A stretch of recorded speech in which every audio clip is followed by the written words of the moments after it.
Before we begin, we want to share a brief content warning. This episode contains descriptions of violence, trauma, and drug use connected to Mark Ratcliffe's story. Some details are graphic and may be difficult to hear. We believe in honoring the truth of his testimony while protecting the hearts of those listening. Please use discretion and take care while you listen.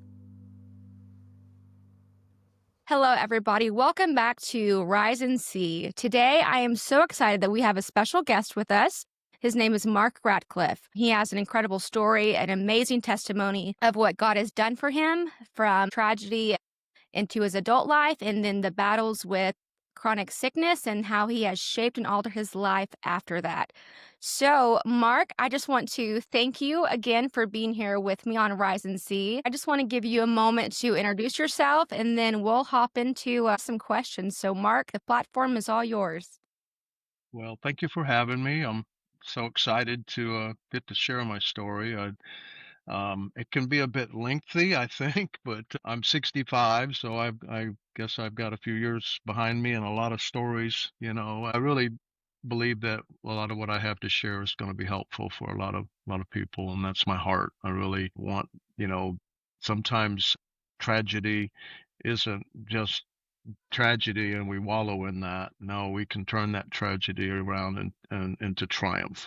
And That's we good. all go through stuff. So I believe you'll see that that's what my life represents. And I believe that. I count it all joy even as we go through troubles, because I know that God's going to turn things around for my good.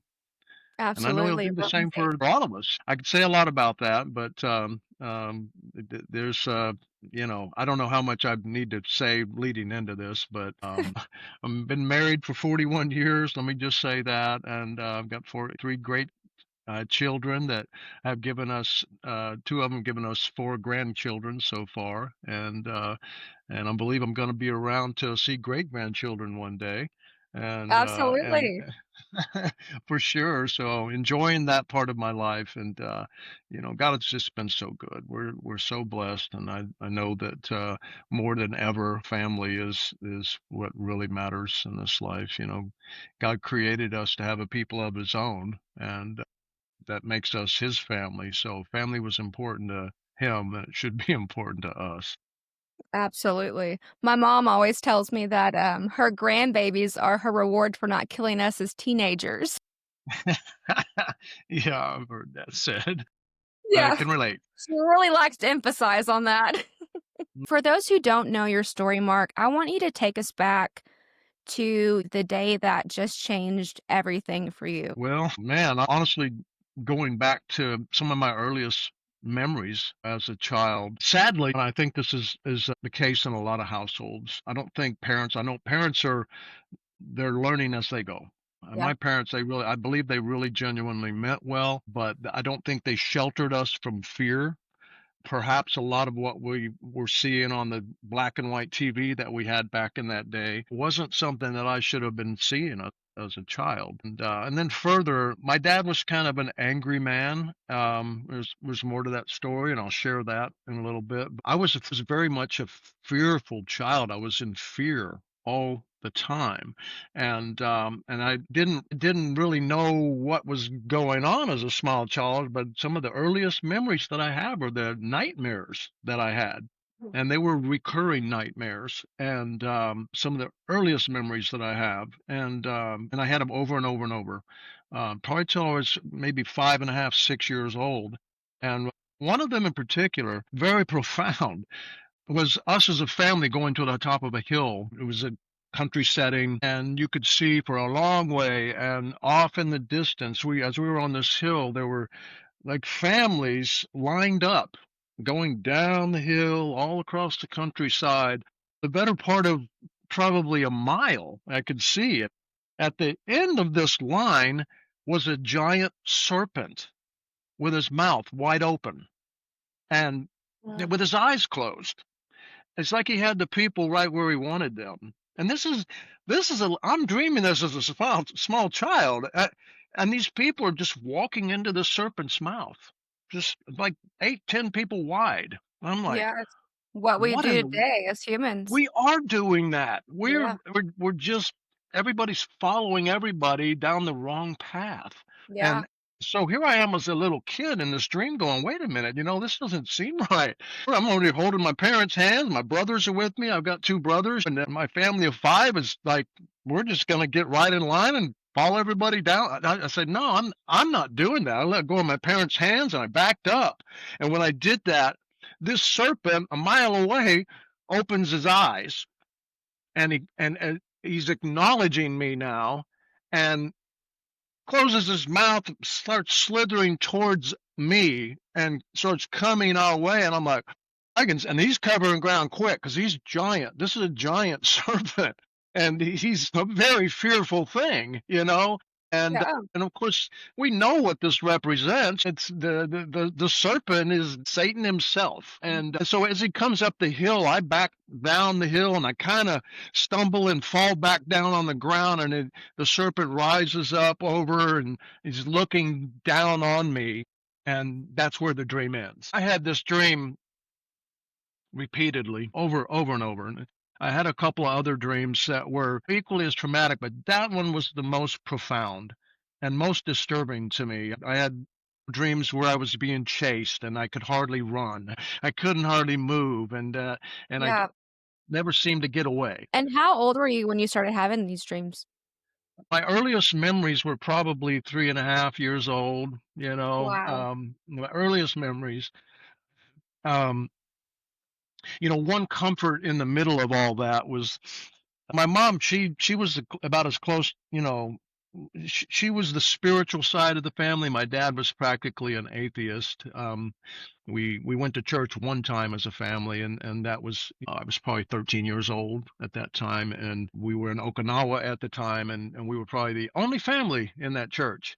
So it was a dead, dry church with just like no purpose, no meaning, and so anyway, what I wanted to say was my mom. One of my earliest memories that touched my heart was me being in a rocker. We were actually, my dad was career Army. We were stationed in France at that time, and I was probably 3.5, 4 years old at that time. And I remember her rocking me in the rocker, singing "Jesus Loves Me" to me, and that spoke to me. Mhm. Never got any spiritual grounding till later in life, but ultimately, that was huge, for me. Yeah. As far as these dreams went, there came a certain point where I determined in my consciousness that in my unconscious state, I was going to stand up to those aggressors that were chasing me and tormenting me. And ultimately, that's what I did. I don't know. I might have been almost 6 years old. It's probably somewhere between 5 and 6. And I went to bed saying, I'm going to stand up to them. I'm not going to keep running. And that's what I did. In that dream, the same old dream, I had a couple chasing me, and one was really close to me, and I said, I'm not running anymore. In my dream, I turned around, I said, I'm not running from you anymore. I know this is a dream, and I'm not going to run from you anymore. I'm not doing this. Really? This is a dream? Oh, okay. And it stopped, turned around, and walked away from me. And the dreams ended. I didn't have nightmares anymore after that. That was the Isn't that end of that. wild? We literally have to stand up to what is fearful to us, or it's going to Yes, continue to chase after us. And that that's right. applies to real life. You have Yeah, to and if face your fears. And it started that for doesn't me. yeah, and if that doesn't tell us as parents and as grandparents and great-grandparents that the enemy is not after our children, we need to take the blinders off because he is after them like never before.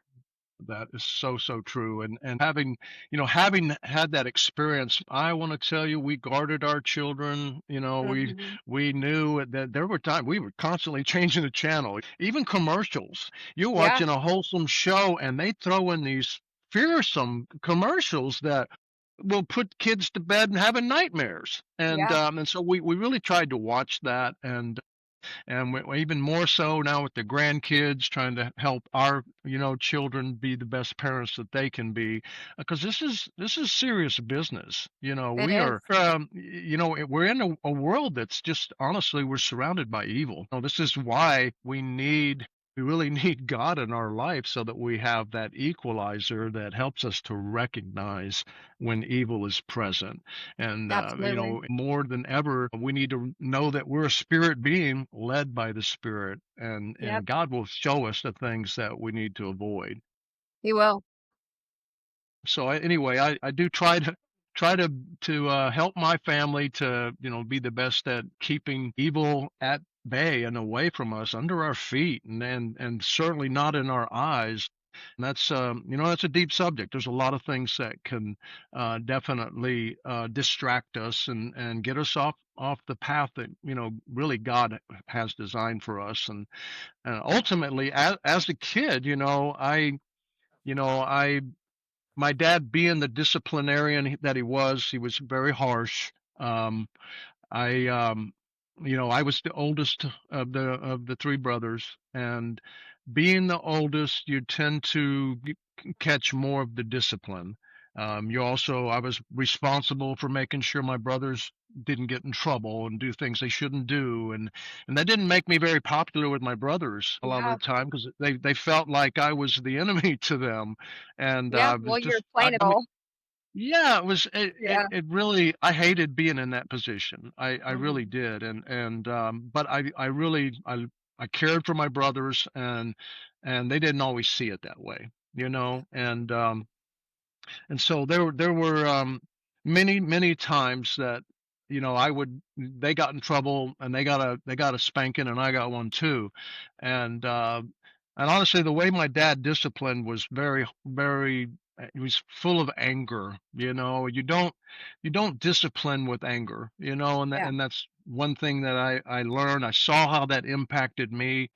Just yelling and screaming, and it was really kind of hateful, in a sense. And that's not what you're trying. You're really just trying to get across, hey, you shouldn't have done that. I do believe that you should get a spanking here and there. I don't think we're supposed to spare the rod, but we do it with love, you know, Right.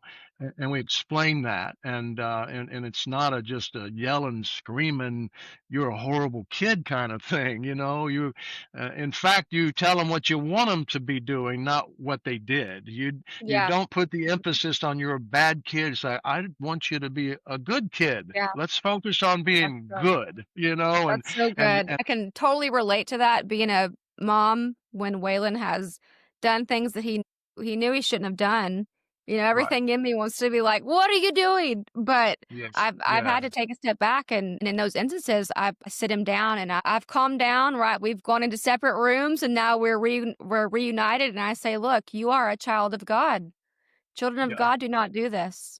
You are Right. smart, you are kind, Yes. you know what you're supposed to do, like, you are a child of God, act like a child of God," and so that's Yeah. huge and impacts, and Right. you and I had a conversation before jumping on the podcast of, our little children, they're sponges, and what we Mhm. put in them is what they're going to become, so we have to Right. be careful of what we're pouring into our children because we Yes. are going to either, help them succeed or they're gonna look back and see that their parents were just holding them back like the Yeah. world wants to Yeah. do, and we have to Yes. be held to a higher standard as Christian parents and Christian homes. We have to raise that bar. Yeah, we certainly do, and definitely, there's power in our words. And Mhm. recently, I don't know, gleaned a lot of information. There's so much information out there now, and one of the things that was so impactful was literally doing what we just talked about, and that is telling them what you want them to be. Okay. Not the negatives things that they've done. Don't focus on that. Tell them you want them to be a good boy or a good girl, or you want them that they are smart, and that Mhm. they're going to do great things, and you empower them with those words. You input that into them. And so anyway, I wasn't always given that, as a child. I was said, get out of my way. If I want it done right, I got to do it myself, and never good enough. It was never good Yeah. enough, and I always felt like I was trying to meet some standard that was unattainable, and I could never please my dad, and it hurt, And so, as far as the beatings went, my gosh, he literally would, pick me up and throw me completely across the room into a chair. He'd go over there, pick me up, throw me across the room to the sofa, just throwing me, and then just beating me. He never really. Now, one time he did hit me with a 2x4, and that was embarrassing. But most of the time it was with his hand, like that made it okay. But I mean, just it beat the tar out of me. He just did, and it's just really nobody should have to go through that. And but yeah, I accidentally let the dog out on a Sunday afternoon back in the day when the whole neighborhood came out, and hung out outside, out front, and I got the dog and was carrying the dog back, and he meets me at the curb with a 2x4 and whacks me with a 2x4, and everybody on the streets like looking, watching what's going on. I'm like, I got the dog, Dad. Why are you doing that? It's like, what in the world? Why would you do me like that? That was crushing to me. I felt so small. And honestly, my gosh, most of my childhood, I put on a brave face and I did the best I could, but I was told to be quiet, don't speak unless spoken to. I had no voice. I'm a completely changed person. That's somewhere in the middle of the story. Things changed for me, but for most of my school years, I was the quiet kid. I probably spent more time reading books. Than anything, because I could get lost in the stories, and that was my way of not having to talk to people. And but deep down inside, I had a lot to say.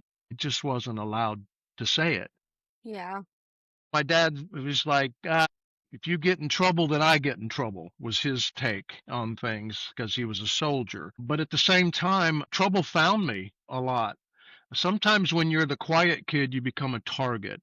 And so through my school years, I had, I mean, honestly, I had a lot of rage in me, a lot of anger, because that's what my dad was putting into me. Whether he realized it or not, the very behaviors that you don't want to pass on, he was passing that on to me. And it's possible, even as a Christian, I see anger, or rage on occasion trying to rise up in me, like driving down the road, dealing with road rage or whatever Yeah, might going come down up. But 190 in Killeen. yeah, but we're only human, and I think all of us encounter and go through stuff like that. I mean, again, I think my parents meant well. I think my dad meant well. He needed Jesus in his life is what Yeah, he he was needed. lost himself. Yeah. But anyway, yeah, so I had a lot of fist fights, a lot, probably 15, or more, a couple as a young adult. Different scenarios came up, and I had to stand up for myself. And the majority of those were like one punch fights. If I was going to be in a fight and I saw it coming, one good blow tended to do the trick, and it was over. And I gained a little respect by doing that. I don't know that, that was the right thing to do. I always honestly tried to be a peacemaker, and and that was always my goal, and it still is. And but as the years went by, as a young boy, we traveled, a little bit because my dad was career Army. I was born here at Fort Hood, Texas, and we live right here in Killeen, the Army community next to Fort Hood. And even with all our travels, my dad ended up, his final tour of duty was here at Fort Hood. And so I graduated from high school here locally, as did my wife at Ellison High School, and all three of our kids. And we live right by Ellison High School, coincidentally. But with the travels you had to reestablish yourself as not somebody that's going to get walked on. So we lived in Okinawa for 2 years, Okinawa, Japan, which was, I liked it, but my mother did not. There were flying cockroaches there and Oh gosh. geckos inside and outside. They don't seem to be in the house here, but they were there, and there were a lot of rats running around. It was kind of a different atmosphere and environment. But it was, and again, I had a couple of fist fights there that was I couldn't avoid. Had to go through that. Had some things happen. I was trying to be brave, I guess, and when I look back, I don't think that I think a lot of kids were going through the stuff that I was going through. I think that was, more common, because Yeah. we've come through some stuff where people say it's not acceptable to spank your children, but back then that was a pretty common thing. So I wasn't the lone ranger, I wasn't the only one that was happening to, I think. So I know that there's a lot of people my age, and around my age that went through a similar upbringing, where they maybe had, the same exact things happening to them. And so I, I experienced a lot of things as a young kid. I exposed to stuff, but I don't know. When you go to private school or public school, rather, it's almost like your fellow students are kind of raising you too with their bad habits. And Mhm. that's the one of the negatives, I think, is that you get exposed to stuff quicker. My 8-year-old, second grader is coming home saying, "Man, I bet that guy would, say, the Fuck." I was like, Yeah. "What?" He That's learned that wild. at school. He got Yeah. that at school, and so if he knows how to spell it, some of these kids are speaking that. Yeah. And so I got exposed to a lot of that. Different things that you're exposed to, and early on, I was exposed to pornography. So that happens very young, I think, in almost every young man's life, I think, in particular, and I think it can be an issue for ladies as well. Yeah. And especially with the free range of social Yeah, media and internet and cell phones being handed out to right. 6 and 7-year-olds with no limits on it. It's just, It's worse we've than ever. we've gotta protect our children. We absolutely do, and again, that's part of my story. My dad literally had a stack of Playboys, that he kept, beside his bed, and he didn't even try to hide it, and so I was exposed to this kind of stuff really early on, and it certainly had an impact on me, and as a young man, trying to find my way, I certainly was curious about all that, and when I believe that God created man and he created woman for us to have relationship, and Mhm. and I believe that's how it's supposed to be. I Yeah. mean, there's certainly people twisting what relationships are supposed to be about, and Mhm. and no slam on people that were trying to find their way through life the best that they can, but I know what God's design was and what his plan was for us. And if you choose to go down a different path, that's, again, no judgment, but ultimately, God still loves you. I love you. We love you. Everybody, I think, we want the best for you. And as a Christian, I think that, you know, we recognize more what God's plan is for us as people, and that's where we get direction from. Mhm. But again, ultimately, early on, I didn't have that kind of direction. I was just a very soulish individual running around in this body, thinking soulish thoughts. I was nowhere near spiritually connected to God, or I had no spiritual connection. If anything, I was being influenced by a spirit, but the wrong spirit. Yeah. And so, but deep down inside, I was a pure-hearted kid. And one of the things I want to say, that to this day, one of the things my mom inputted into me, and keep in mind, every now and then I'd catch her. She had a little New Testament, and she would be reading that little New Testament. Never went to church. She really didn't talk about God things much. But one thing that she did say to me that impacted me greatly was said, "Son, I just want you to grow up to be a good boy. I want you to be a good person, and just be a good boy at heart." Mhm. That's what motivated me. As much as my dad had some negative influences on me, I had that positive influence that I was going to be a good person. I was going to be a good boy, and make my mother proud of me. And honestly, I'm 65. I still feel like a boy at heart. I really do. And I mean, I don't think I've even referred to myself as a man, until recently. I think, well, okay, I guess I'm, a senior citizen now. I could probably I guess I am a man. And but Yeah, the discounts at lunch. you what? I said, if you can get the discounts at lunch, you might be a man. Yeah, I still need to take better advantage of that. I'm missing out on some of those discounts. But seriously, it is about being a good person, and Mhm. I don't want to get ahead of myself, but my gosh, we need more good people.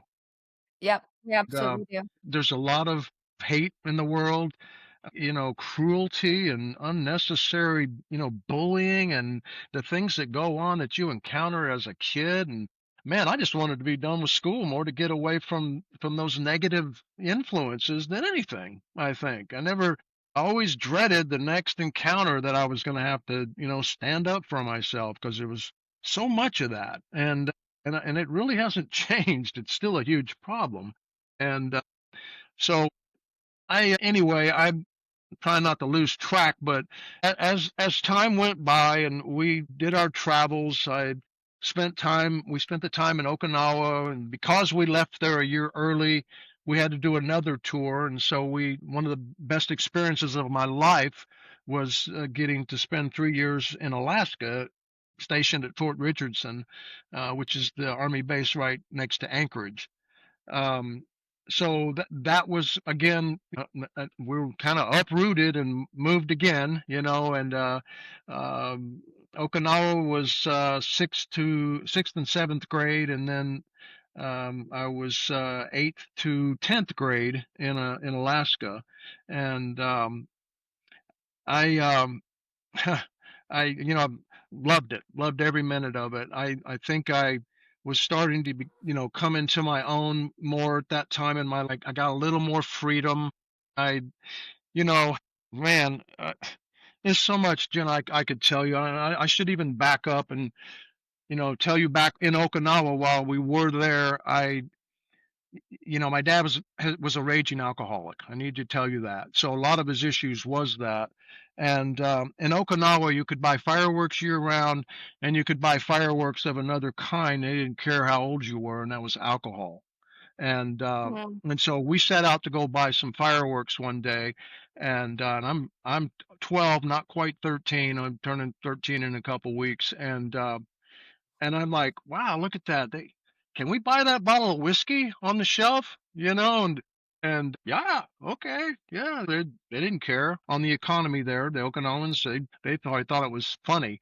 So anyway, yeah, they sold me a bottle of Suntory whiskey that proved to almost be the death of me. So we took that home. I poured it into a 7-Up can, ate my spaghetti dinner with the family, went outside, got my can that was outside, and headed off to the outdoor skating rink that we would go to on the weekends. And so I'm up here sipping on this whiskey. I don't know any better. And so man, I'm starting to feel pretty good. And I probably had drank the better part of half of that can. And then of course it hit me. I lost it. I got I'd recently joined the teen club because I was basically right at being a teenager, so they let me join the teen club. I'd been in there. This was the second time, and I ended up, throwing up on the table, one of the tables. They took me out and they tried to help me and got me home. And I was sick for all the way to the next day that night, throwing up. Definitely had a pretty good dose of alcohol poisoning. And of course my dad's reaction was that I couldn't be a member of the teen club. So that wasn't the problem. So he took away an outlet for me to actually again have relationship with people. And man, that crushed me. I had some people I wanted to hang out. I had some good people, and I had the sweetest girlfriend, that was just, it was very innocent. But here I am, 12 years old, not quite 13, and having an encounter with alcohol like that. And so that was my early experience with that. And actually it kind of helped me to not drink a lot, for several years after that. It was later that I maybe started picking up alcohol. Drinking age for me back then was 18, and I did drink at 18.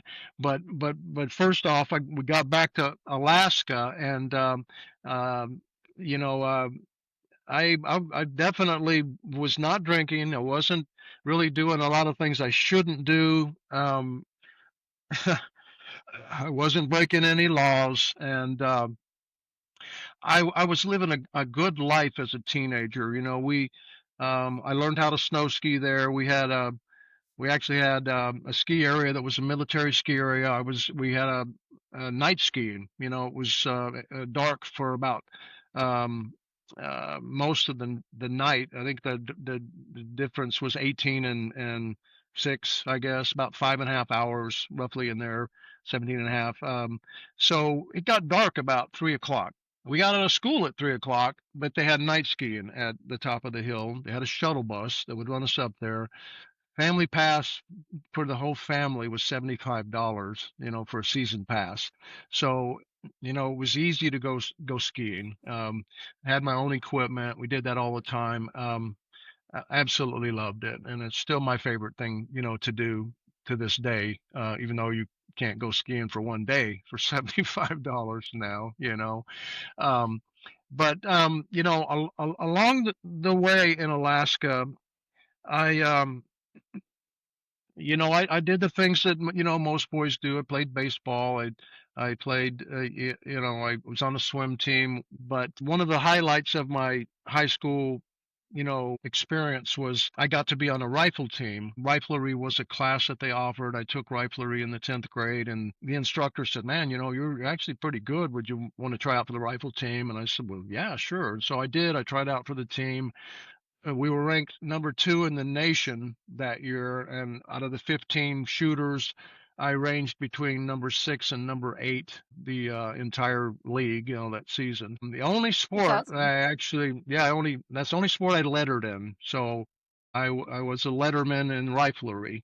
So anyway, as those activities went, though, those, they gave me some purpose, and made me feel valuable. And I actually earned the distinguished expert in the 22 rifle. So I shot enough that I achieved the highest level attainable in that weapon in just that one school year. And and so I still have the little medals that go along with it and the certificate. And it's something that I felt very honored, to be able to achieve. Yeah, that's awesome. Yeah, it was really cool. We actually tried to move back to Alaska, and that's another story. My dad, did retire, and they sent us back to Texas, and he went back, tried to get us work, and it just wasn't there. We were meant to stay in Texas so I could ultimately find my wife there. So anyway, one of the things though that, again, is part of my story is that in Alaska at that time, I was exposed to marijuana, and it was legal in Alaska. And so for the first year or so, I mean, they literally had a smoking area out front of the high school. So people were smoking cigarettes and smoking marijuana outside. It was legal. And so we had to walk right past everybody. That was the door we walked in every day going to school. And then my classmates would come in smelling of marijuana and happy and laughing.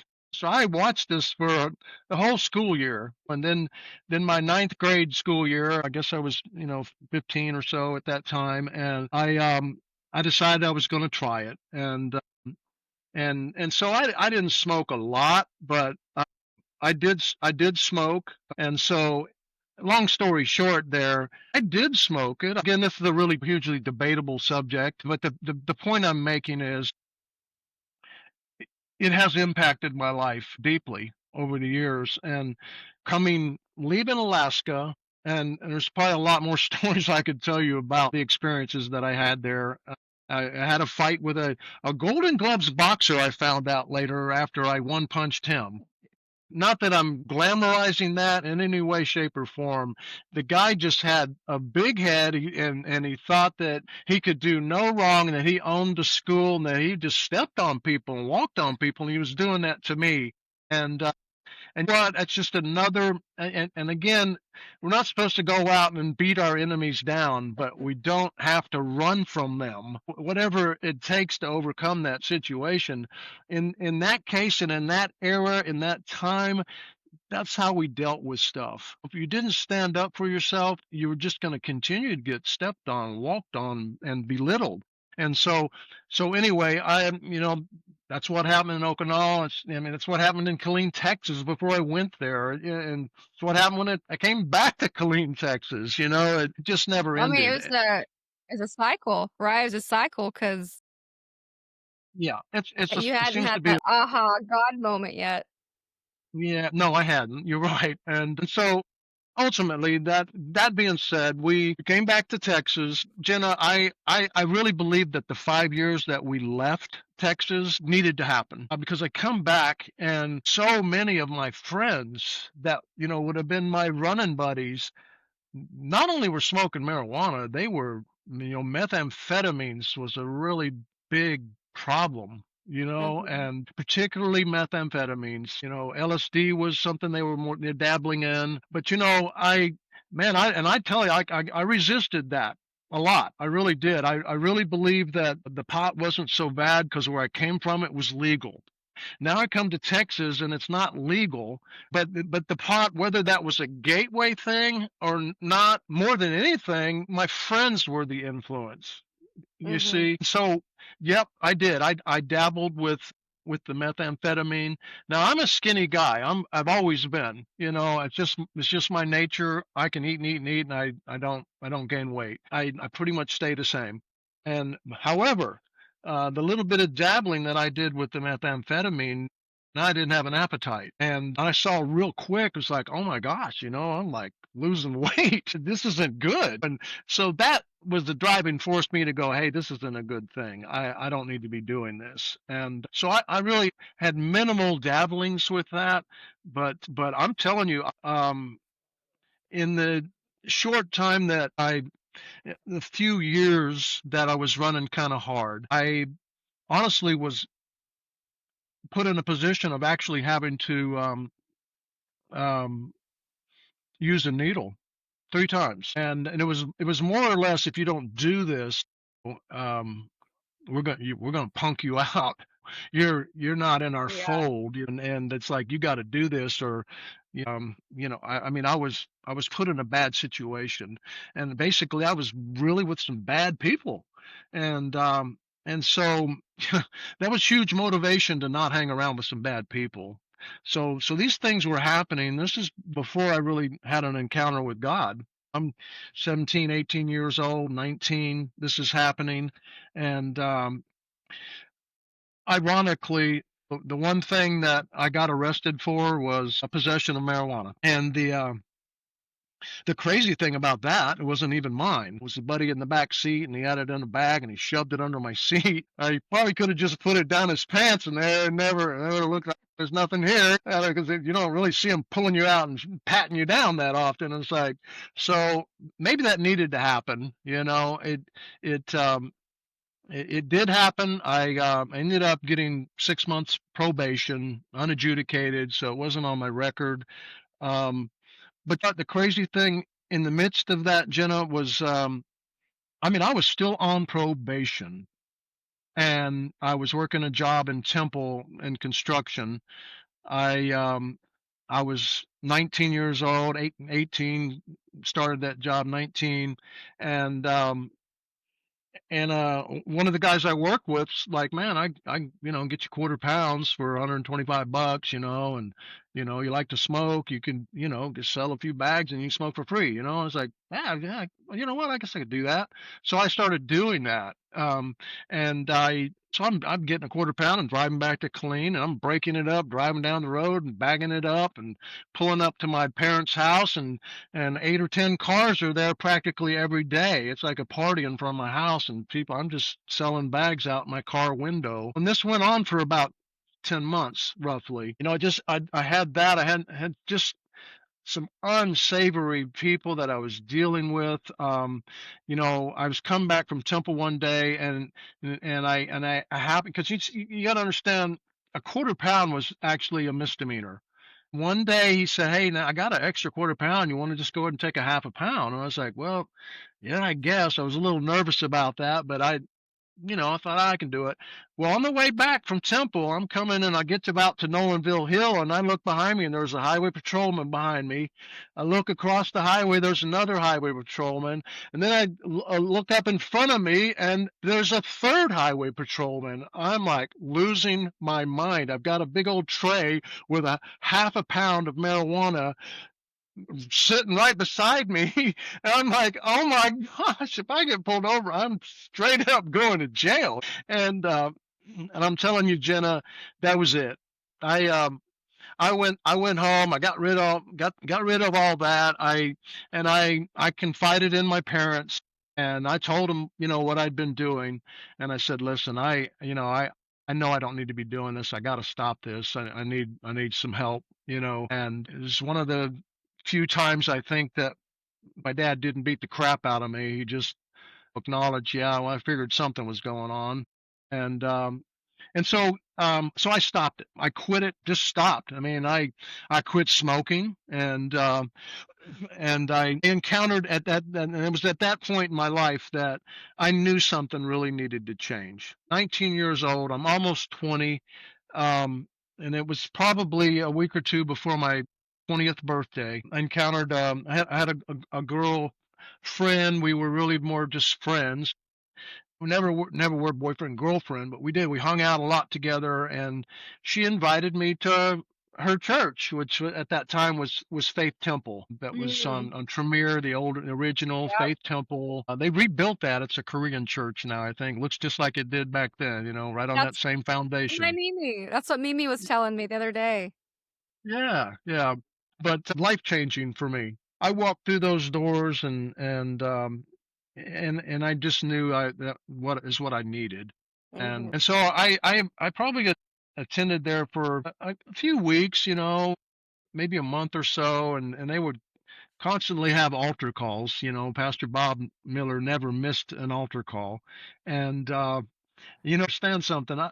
I was still this fearful kid. I mean, I was putting on a brave face, but man, I was fearful of even just walking down front, and giving my heart to Jesus, And man, I don't know if that speaks to somebody, but a lot of times we're just afraid to get out, and step out and do what we need to do. And and I'm going to tell you, I'm going to say this now. I have rededicated my life multiple times since then. I've done it in the presence of many witnesses, but at that particular point in my life, I hadn't done that. But what I mhm. did do is I went and I signed up to be baptized in water. I haven't even been saved yet, And so the day comes for the water baptism, and they got us up in the back in the baptismal, and Pastor Voss going, and when did you get saved, Brother Joe and the different people, and they're telling when they got saved, and I'm like, and so, I don't know if Pastor Partita, or he was one of the deacons, I guess, and I asked him, I said, so should I really be saved before I'm getting baptized in water? And he's like, well, yeah, really, you should. I said, well, maybe I need to wait, on doing. No, no, no, no. You can get saved right now, right Yeah, here. Let me and that's let me and that's pray. the honest truth. My gosh, so I think Mr. that's the message Partita, in itself. man, so we prayed, and recited the sinner's prayer right there in the baptismal, where nobody can see it. It's me and him, and and I think I was the last person getting baptized. So everybody else had already gone, and the last person's in there. And I am literally accepting Jesus Christ, and less than a minute later, I'm getting baptized in water. Mhm. I'm like, wow, who Yeah. does that? But that's my story. That's what happened. And man, I want to tell you, I was on cloud nine when I left that church that night. I felt so alive, so refreshed, and I just knew that that's what needed to happen for me. The spirit of God was resting on me, whether I understood it or recognized it at that point. It was a Yeah. powerful thing, and it was tangible. I felt something, I knew it was real. And so you know as that summer went on, I got my mom to come to the church once or twice. The main reason I got her to go is because I wanted her to see Sonia King and the King Family Singers. Yeah. And I wanted to point out to her, I said, "You see that girl right there?" I said, "I'm going to marry her someday." I told my mom that. I said, and again at that time I'm 19, she's probably, 15, I had boundaries, but Yeah. I really I had that rule that I wasn't going to date a girl until she was 8. She had a boyfriend at that time, but I just knew in my heart of hearts that she was the one that moved me. Yeah. And I loved that family. I loved what they were about. They were a Christ-centered family, and Mhm. that's what I wanted. That's what and I knew that's what I needed, and that's what my family wasn't. Yeah. So but I got to share that with my mom, and then as the summer went on, my job situation changed. I sold fire alarms for a while. Ironically, I honestly hadn't thought about that to this point, but I was literally in the life saving business early on in my life. I was saving people's lives, and I didn't really understand it. Honestly, even to this moment, I'm realizing the significance of that. I protected 33 families with fire alarms. I gave people peace of mind. And so isn't that amazing that there's a worldly kind of fire insurance, and then there's a spiritual kind of fire insurance that we Yeah. need. So the reason I say that is because I was I was so tempted. I had a little pamphlet about a certain Bible school, and I just felt like, man, I feel like I should be going to Bible school. That's something that I should do at 20 years old. And yet I resisted that call. And so ultimately I had a buddy, and I want to tell you, God, he protected me a lot over the years. He protected me from moving to Austin. I had a buddy trying to get me to move to Austin, and I didn't need to go there. I didn't need to do that. God protected me when I was 18, and I left the Crazy Horse Saloon after having been drinking and driving like a madman, which is another part of my story. My dad drove, his 1970 GTO, all out, all over the place, and that had an influence on me. And so I got a Pontiac Le Mans that was the same exact look, same kind of motor, and drove like only car I couldn't drive as fast as it would go. Stagecoach Road used to have a big dip in the road before it hit 195. I got airborne, flew across that dip, bottomed out, sparks flew, hit the top of the hill, practically just off the ground as we slid and went across the highway and hit the trees backwards, 95 to 100 miles an hour at that point still. Dead stop, upside down. 4 stitches in my elbow. My buddy had a broken arm. We walked away from that. I mean, it could have easily been killed. And then what ended up happening later is that buddy that got me a job that I could have lived in Austin, but he's like, man, it's not really in Austin, it's in Giddings. It was an oil field job. So I became a mud logger. I went and drove, but that was too far from Austin, and I could actually stay on the job site. So that's what I did, or I drove home. I never moved to Austin. That wouldn't have been good for me at that point in my life. I didn't need that. And so I did that job in Giddings, Texas for about 6 months, and then ended up moving to Elk City, Oklahoma, where most of the work was being done out for this company called Petroleum Well Logging. And They were based out of Oklahoma City. I did that job for 2 years. The the summer I turned 22, that summer, almost a year later, I was in another accident, and a second rollover, and this one I was so tired. This job, you work 24 on, 24 off, and I was tired. A previous shift there was a lot going on. Where the drilling, I had to catch samples every 10 feet, and drew a log, and the job was demanding. So if you're drilling quick, you're catching samples really fast. Sometimes you only caught a sample every couple of hours, but this was like every 10 minutes. So I was awake all night long. You could catch a rest here and there if you had some time, but so I got home after that 24-hour shift, and I was going to go to bed early, and a buddy came by. Man, come on, let's go over and play some pool. I never went and played pool. I was like, I don't really go play pool. I was like, man, let's just go play pool. So we did. Went and played pool, and and I'm not proud of this, but some college girls pulled up and said, "Hey, why don't we hang out?" So I hung out with this girl most of the night, got no sleep all night long. I mean, I might have closed my eyes for an hour, and I got up and I drove the 95-mile drive to work, just dead tired. I mean, literally had no sleep for over 48 hours, and I made it 93 miles. I got to the last little stretch. I literally was not even a quarter of a mile. It was one dip, and then at the top of the hill was the dirt road to the job site. As I was coming down the hill, I mean, I had the windows down. At one point, had my head out the window on that ride, and the car went wow with the horn going by me as I'm halfway in their lane. That almost got me there. That last little dip, I there was a pile of dirt where they were filling in the sides of the road with in this red dirt, and the dirt was in the road at least 2 feet. I never left the road. I I hit that pile of dirt, and it launched me in the air. I woke up right here and upside down and went sliding down the road and flipping over. And as I'm sliding, the window's down, my body's sliding out the window. So I've got my eyes closed, glass, dirt's flying everywhere.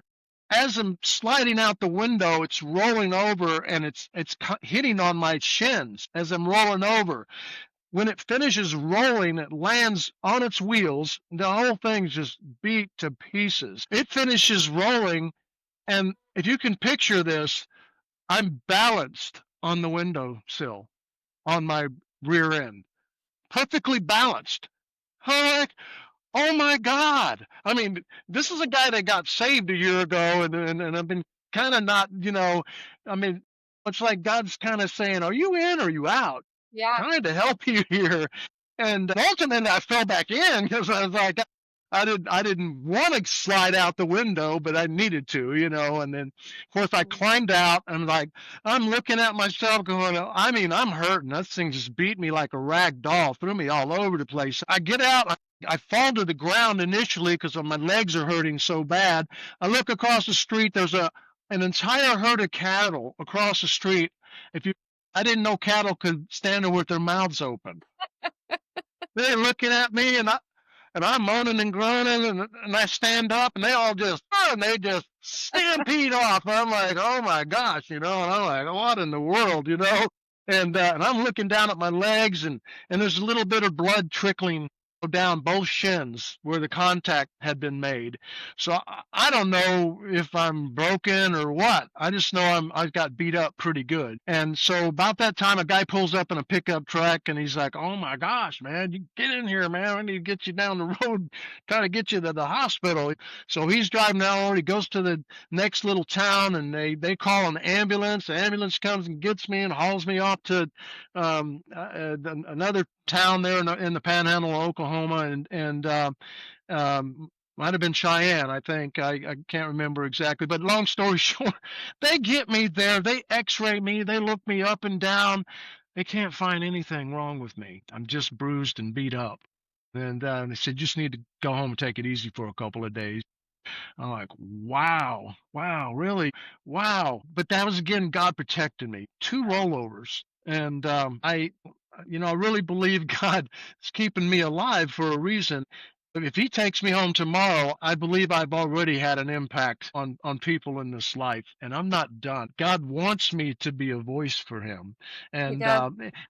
he, so anyway, I that job in Oklahoma again was 22 when that happened. Man, a lot of stuff had happened at that point in my life, and there's so much I could still tell you. I know this could go on and on and on. I deeply want to tell you more stories, but the meat of this is that I found Jesus Christ.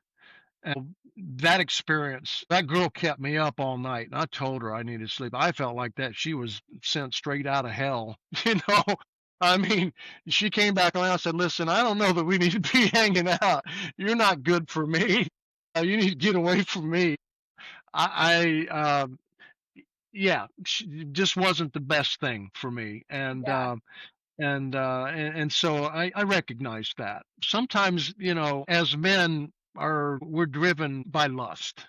And that's purely what that was. It was a lustful situation. There was no love involved in that. And most of these relationships that are outside of marriage are lustful. So it's the Yeah. bottom line. It's a part of our selfish nature. And ultimately, God wants us to find that one that is our Mhm. partner for life. And then there's inside the confines of that relationship, it's a beautiful thing when you come together and have relationship. And so I've come to understand that and recognize that after 41 years of marriage, I know that wholeheartedly. Yeah. I love my wife with all my heart, more so than ever, Yeah. in recent years. And it's a process, that's a whole nother part of my story too. But Jenna, that was in June of 82 when that happened. I was 22 years old.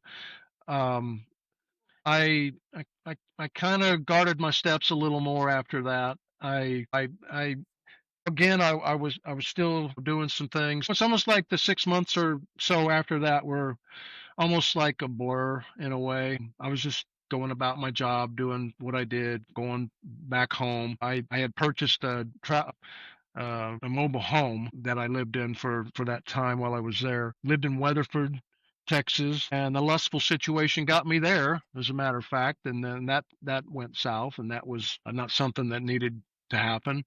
But you know what? I believe that those encounters happen for a reason too, though, to make me appreciate the life that I ultimately was gifted with, Sure. and the woman that is in my life. And so anyway, the months passed, and I, the oil field was kind of coming to an end at that time. The company I worked for had around 90 mud loggers, and they were letting them go left and right. And I was good at what I did, and I was one of the final 10 employees, but it was necessary, Yeah. because it impacted me later on. And and so the other part of that now is that was rough. I mean, I didn't know what to do. I decided to go home for the time being. I just left my mobile home empty for the moment, and I went home and came back here to Texas. And at that time, we were living on Wheeler Street. My parents were actually going through a. They were separated. My mom wanted a divorce. They'd been married for 25 years, and and she had always told us, since I was about 12, that she was going to stay with my dad, even though um, he had been a womanizer, been cheating on her. It was evident. He bragged about it to me and my brothers. Um, and so she had left him, and she was living in an apartment.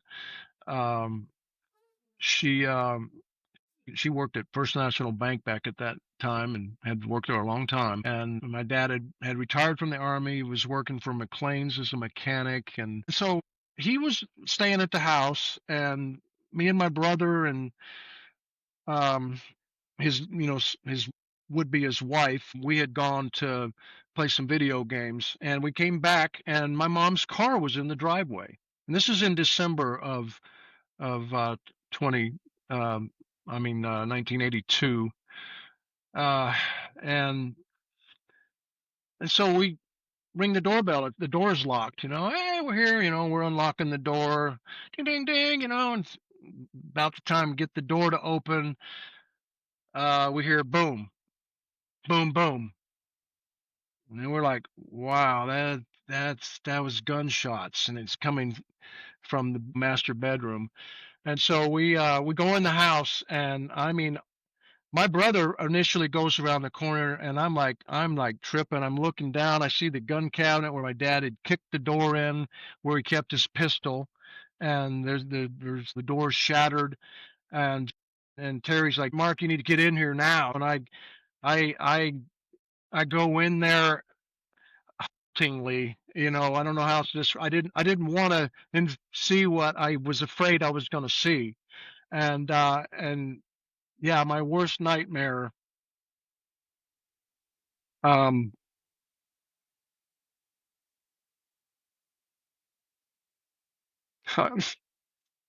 I haven't told this story in a while, and it always moves me. But I walked in, and my mom she was down on the side of the bed, on her knees, on elbows on the bed, her head down, and I could see two bullet holes coming out really right where her heart was. I'm like, I just knew. I mean, she was still there and kind of moving, and so I grabbed onto her, and I grabbed her by the hand, and I was telling her, Mom, I love you so much. I love you. We're going to be together in heaven, Mom. We're going to be together. I know we will. And she had my hand, and she squeezed my hand, my one last squeeze, and it was, and then she was just gone. And I, I mean, I mean, just losing my mind. I got up. My dad's laying there, face down on the ground, the back of his head contorted. He had put the gun in his mouth, pool of blood. It's just, I wanted to kick him so bad. I didn't. I didn't kick him. I just screamed at the top of my lungs, and it was when the enemy has his way. There's an air. It was just in the house. It was just pure Mhm. evil had manifested, Yeah. you know, and it was a massive, massive turning point for me in my life. It started me on a path that no one should have to go down, but I'm not the same person because of that. I see things Yeah. different. I analyze things differently. I think most people are just taking it day by day, and not really maybe seeing the big picture. And I initially my circle of friends were, all drinking and smoking and doing drugs, and so my support, was these guys showing up at my house going, hey, let's drink away our sorrows, let's Yeah. smoke ourselves silly, and that's what we did for immediately following all of that. It was just craziness. We ended up burying my mother off of Long Branch Park in the over there. It was just a very sad funeral, just so tragic. And how old were your brothers when this happened? Um, my brother, my middle brother was 21. Um, I was 22. My younger brother was 18. Actually, maybe still 17 at that point. He turned 18 in July. There's more to that too. Gosh, yeah, we picked my brother up from the airport. He had been stationed in Germany. He was in the airport, or in the Air Force, and the next day he's coming back from Germany. He doesn't know any of this has happened. We don't have cell phones. So this was the day right after that happened? This was the day after my parents died at my father's hands. So we go to the airport to pick him up, and He's like, "Where's mom and dad?" We had to tell him dad shot mom and shot himself, and he's what? Yeah. I mean, wow. I mean, this is his homecoming. So anyway, I mean, back to the funeral, we ended up flying to West Virginia and burying my dad in the family plot there, the Ratcliffe family plot, because my mom's side of the family couldn't stand the thought of him being buried next to her, um, which I kind of got. I so we did that, and that was hard. That was so rough. I could say more about that, but sadly, Jenna, this happened in December when we buried them. 5.5 months later, and before I get there, I want to say this: a wake up call for me was I had started taking some of the prescription drugs that were in my mom's medicine cabinet, and I didn't even know what some of them were. I was just trying to cover up the pain. And sadly, that's what my mom did over the years. She didn't do anything else, but she sure did have her prescription drugs. They handed out Valium and stuff like that, like it was candy Yeah. back in the day. And she wasn't a very happy person with my dad. So ultimately, I was taking stuff. It was making me feel really sick and bad. And so I went to the doctor and I told him what I'd been doing. He's like, "You realize what you've been taking?" He's like, "That's for women that are having menstrual problems." Yeah. I was like, "You gotta be kidding me." I was like, "Oh my, Here's a here you go, Mark. Here's oh, a box of tampons to help you get through. oh Lord, yeah." So I don't know how that was impacting me, but wasn't in a good way. And yeah, so Oh my anyway, gosh, that's actually really funny.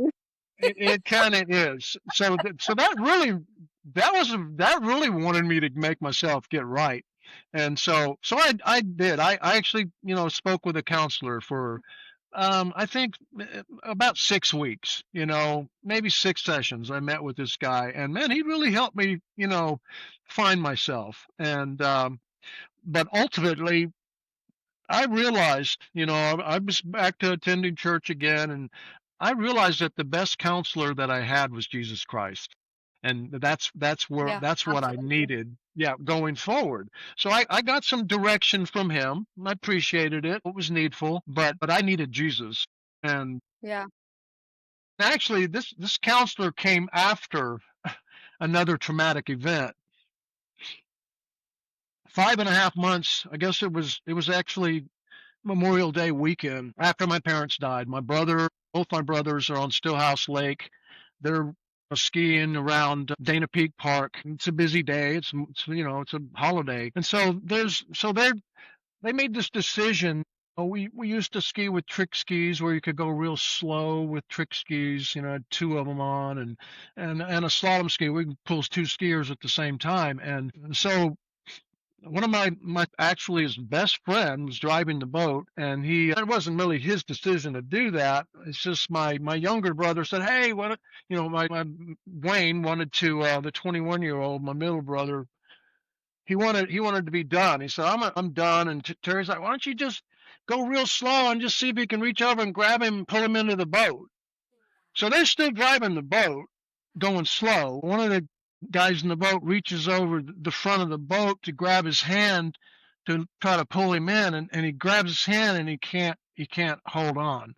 And so when he grabs him, it pulls him under the boat and sucks him under the boat. And my brother, with a jacket with four straps, goes through the prop. And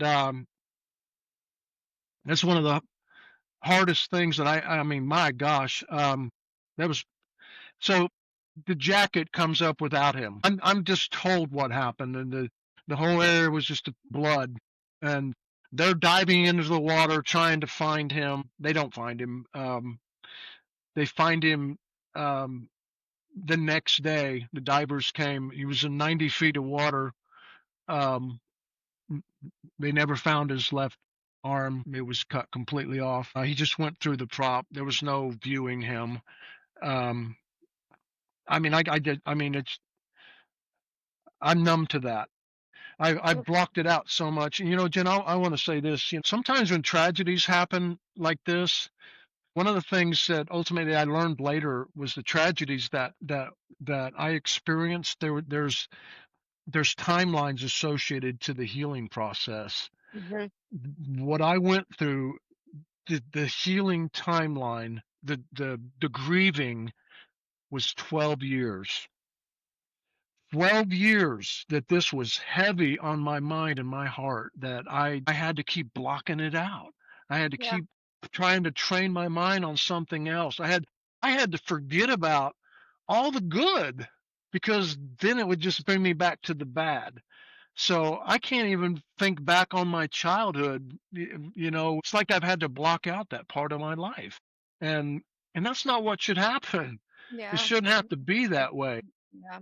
I know exactly what you mean though, because I've done the same with my childhood with going through the sexual abuse and the rape and all of that. With my childhood, I've forgotten memories that I should hang on to forever with my grandparents and my siblings and my parents, and there's so much good that I've blocked out, and now I can't even get those memories back, it feels like, because it just goes back to that dark Yeah. time. Yeah, and I don't think, what, there is a light at the end of the tunnel. There is. Even if it's 12 years, we can get through that and get over it. But I Mhm. also believe that you're going to get through that if you are grounded, Yes. spirit, soul, and body. You have to have that Absolutely. spiritual grounding, where that's where your strength comes from. That's Yes. that's the answer to the trials and tribulations that we go through. Yep. Because he's going to restore our peace, and we're going to be able to overcome in him. If we're trying to do it in and of ourselves, it just doesn't work. Yep. Can't. That's right. It's not going to happen. And Yep. you can put on a brave face and keep going and do the best you can, but without God in your life, you're missing the mark, and you're not going to really experience fullness of life. That's true. One of the last things I said on our, last episode was, "You have to be strong enough to know that you are not strong enough. We can't do any of this on our own, right?" Like, we have to know that we're not in control, like, we will never be strong enough, we will never have the most power, like, we have to know that we'll never be strong enough. That's where we are strong, when we fully realize that we're not strong enough, that we need that higher power, that we need God who created everything around us, who created us, that we are so special to Him that He knows every single hair on our head. That's Yeah, how much he cares, that's how personal he is with yeah, us in our lives, but until we get to that point to where we say, "Okay, I'm letting go, I'm dropping the reins, God, this is you, I can't do it, I need you," we will never be able to be elevated to that point until we are strong enough to let go of the control. yeah, yeah.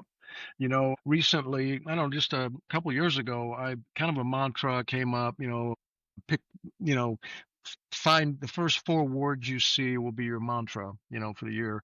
Strength, power, change, and miracles were those four words. You see, There we you go. operate it, the power of his strength, his might. Yeah, And if we'll embrace change, then we're going to see miracles happen in our life, exactly. and so that resonates hugely with me, because you see that all throughout the Bible, and we can have that in our life if we recognize that, you know it's not under the power of our own might, our own strength. We're strong because of him. Yep, We're powerful because of him, and yeah, more so than we even realize. We yeah. are so powerful. We're selling ourselves short. I mean, that's so right. I think that as Christians, I think that we sometimes often forget just what the authority that we do have, the Right. anointing that we can walk in if we choose to, right? I think sometimes we get so used to the watered down version of the gospel that the world wants to throw our way that we truly forget and don't grab hold of who God really is and the authority He has given us as His children, that we Yeah. can walk in the anointing of joy no matter what we're going through, that we may be walking through hell right now, but we know that it's going to be worked for our good because that's who God is. And we can go through this refining process and come out of that fire refined like gold, right? We can't get that without that refining process. So Yeah. that grief process you were talking about of that 12 years that it took you, that was a whole 12 years of a refining process that God was trying to do in your life to get you to this next step, right? To this new miracle, to this new testimony that you're able to share now. You've had these huge testimonies that were building in you as a young boy into an adolescent into a young adult. Now you're in your grandpa time and you're able to share a whole new testimony because you've Amen. allowed God to keep using you. Amen. Amen.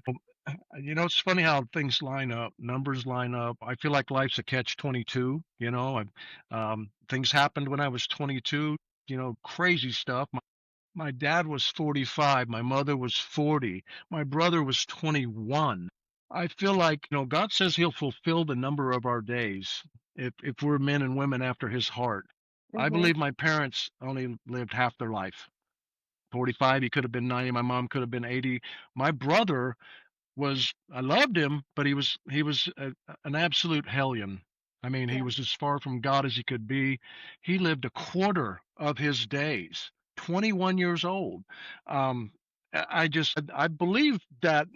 So I want to tell you, when I approached age 60, I'm 65 now. I was like, God, you do have a plan for me, right? You're not gonna. I mean, you promised 120 years, and he's got a plan for my life. I Yeah.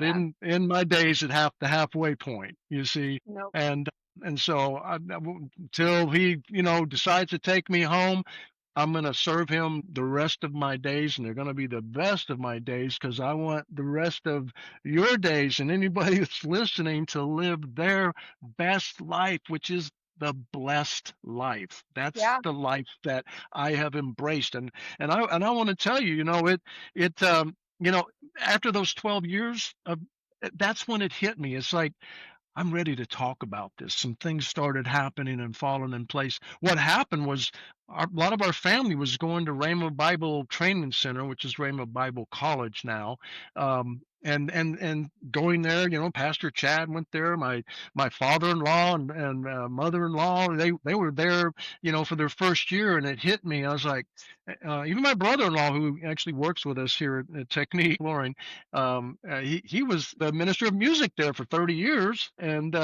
so I was like, I was praying about it. I said, God, they're going back for their second year. Sonia's dad, she loves her dad. She wants to be near her dad. I was like, if we're supposed to go there, I know I'm not supposed to throw out fleeces and ask for signs, but let me know if this is something Yeah. that we're supposed to do. I'm praying this, by the way, on the way to a softball game. I played softball for decades, and one of my things I love to do, and so I'm going to driving to the field. I get to the field, and Jenna, I'm telling you, 30 minutes later, I'm playing in this game. I played a lot of softball over the years, 20 to almost 35, 40 years. And and even the last few years I've actually played baseball. I played 3 years of actual baseball in Austin, and I'm hoping to get back to that this spring.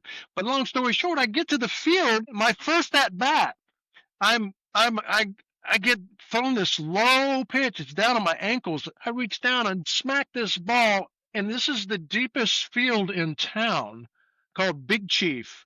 The ball went out of the park by at least 30 feet. It's the only home run I ever hit out of the park. I'm like, if that's not a sign from God, Mark, I want you to hit home runs for me. Yeah. You're Yeah. going to Rhema. I went home. I told That's my wife, beautiful. we're going to Rhema, and we made it happen. We went there on a wing and a prayer, and you know what? That's another part of my testimony, Jenna. Man, we never had lots extra. We just didn't. I mean, if the scripture, says, I'm going to supply your needs according to my riches and glory, ever rings true in somebody's life, it's been hours. I mean, he has just shown up Yeah. over and over and over. So there were times we didn't know how the bills were going to get paid, but God would show up and our needs were met. We didn't always Yeah. have a lot extra, but he always showed up. Ultimately, Raymond was the best thing that ever happened to us. we ended up going there. We took our children. We rented our house out. We actually left our business to a guy that was a buddy of mine, and just let him run it, take it over. And so we went to Oklahoma, and I took some equipment and just did some floor installations for money while we were there. And in fact, I was going to work for the ministry, and I walked up and said, "Hey, my name's Mark. I'm here to take that minimum wage job you were going to offer me. That's not going to hardly pay the bills." And they're like, "Man, I thought you were this other Mark. I already gave the job away." I'm like, "What?" I Oh mean, my at least I had a job, right? And I was like, "Okay," so okay, God, I guess you got a better plan. And he did. I went and talked to a few floor stores. I ended up working for Sears and a Sutherland's, home center, and found out my worth. They paid me way better than I was even making, when I was selling my own jobs here in Killeen. And I couldn't believe it. I would get a phone call, and yeah, this job pays $900 and the rent was $895. I'm like, yeah. what? Oh my gosh, right on time. And so God just showed up over and over and over. And that's what we learned while we were there, that He's a God that's right on time. He's Yeah. always meeting us at the point of our need. And we just gotta know that He's our source. And man, we really did discover that while we were there. We discovered so much. And that's where I learned in a grief and divorce recovery class about the 12 years of mourning, and many other valuable things that we need to that are just life lessons. And that's what the Bible gives us that people don't understand, is that it's lessons for life. Mhm. It's the very things that we need to be successful in life. And those 2 years of study that we got were supposedly the equivalent of like 25 years of going to church on Sunday. And Yeah. it was massive. It was one of the best things that could have ever happened to us. And it grieves my heart that people don't want to go and get some instruction, you Yeah. know, just on occasion. It's something that's needful. I don't care how you do it, but you should recognize your need of God, and then find a way to fill the voids in your heart and your spirit by allowing God to embody you. Yeah. It's I And he'll do man, I, and he'll do it different for every person. So yeah, that your friend or your sister, or he's gonna do it different for you than he did it for them, but he's still gonna do it for them. yeah, So I want the listener to really grasp that, especially what Mark just said a few minutes ago of God is always on time. He's never a minute early and never a minute late. So if that's you and you're searching for a sign right now, there it is. Just keep hanging on because God's gonna bring it full circle. If it's in His will, if it aligns in His word, if it aligns with what He has for you, He'll make it happen. And it might not be the way you want it to, but He'll have a way to do it, and it'll be better than what you could have ever imagined for it to be. absolutely. It's been 10 or 12 years ago. I saw a program on TV, a documentary. They were talking about the aura that is around us as human beings, and literally, I don't know if they were coming out and saying it's our spirit, but that's really what that is. They were able to Yeah. capture it with certain photography, imaging, and Yeah, and we they are light they beings. we are a spirit being embodying this body. And that's Yeah. just what people don't understand. They think that this is just you. No, you just get to borrow this skin for a while because you're an eternal being, you know? And so they showed two people coming together, and their spirits were doing this. They were intertwining with each other. That's why your relationships matter. You are Yeah. literally joining your spirit with other people's spirits. So you need to make sure that whoever you are joined up with is a good union. And we have that as we go through life. And you can tell sometimes when somebody walks in the room, it's like, oh, that's, ooh, they don't have a very good spirit about them. Yeah. That's the beautiful part too of when you do let the Holy Spirit come in and shape your heart and get into your thoughts in your mind, the Holy Spirit will give you that discernment on Yeah, who to let in, who to not let in, right? Because it's so true. And what you just talked about is actually one of my favorite topics. And we could do a whole other podcast on this just by itself, but it yeah, is so important who you are around because you're whether you want to realize it or not, like you will become that of your surroundings, of your Yes. environment. And Yeah. it might be for a little while, you might tolerate it, but it's going to come to a point to where you got to be careful of what you're letting in, not just your environment, but your what you listen to, what you watch, because it is consuming. You're either feeding Yes. yourself poison or you're feeding yourself life. There's no in between. There's not a gray area. It's either light or it's dark. And the Yeah. world this day is so good at hiding and tricking, Yeah. trying to make darkness look like light, and you can't. You can't do it. But that's what Satan is so good at. He's crafty, and the longer he hangs around, the more years he gets in experience, his tactics change, right? He watches. He's a watcher. So Yeah. he's gonna watch everything that makes you tick, what makes you mad, what makes you sad, and he's gonna use anything he can to get back in. We've got to be grounded and know that God's calling us to a higher spot and it's not over. He's always on time. So if you're waiting on something, I don't care if you've been waiting for a week, a decade, 3 decades. God will do it if it is in his will. Just keep hanging on and keep praising for it. Keep claiming it. Amen. So with all of that trauma and the loss that you went through, how did that impact you spiritually? Obviously, there was a turning point where you heard God knocking on your door and you were answering that call. But what was the biggest shift in all of that to where you were finally like, you know what, God, I'm done running. Here I am. I'm yours. What was that? Was there a, can you pinpoint a time when that happened? Well, certainly, going to Bible school was the real turning point. Ironically, I graduated in '98 with a degree in evangelism, coincidentally, and and I've done that to a degree, but I didn't feel like my time was at hand yet. A lot of it, I didn't feel like I was old enough in a way. I didn't feel like people respected me because I was still, even though I was 38 when we graduated, I still felt like a boy at heart, like I said, and I think I came across that way, and maybe I wasn't just as confident in myself as I could be. Um, so God's done a work in me. He's just shown up over and over, and really just, I mean, in the last, I don't know, 10, 15 years, a lot has really happened. Probably about 10 years ago now, I was seriously seeking God and wanting more of his spirit. And Mm-hmm. I felt like God was his spirit was embodying me, but um, I literally was sitting on the couch and praying that God just embody me. Because I want your spirit in me, working in me and through me. I want to know you're with me. And I'm telling you,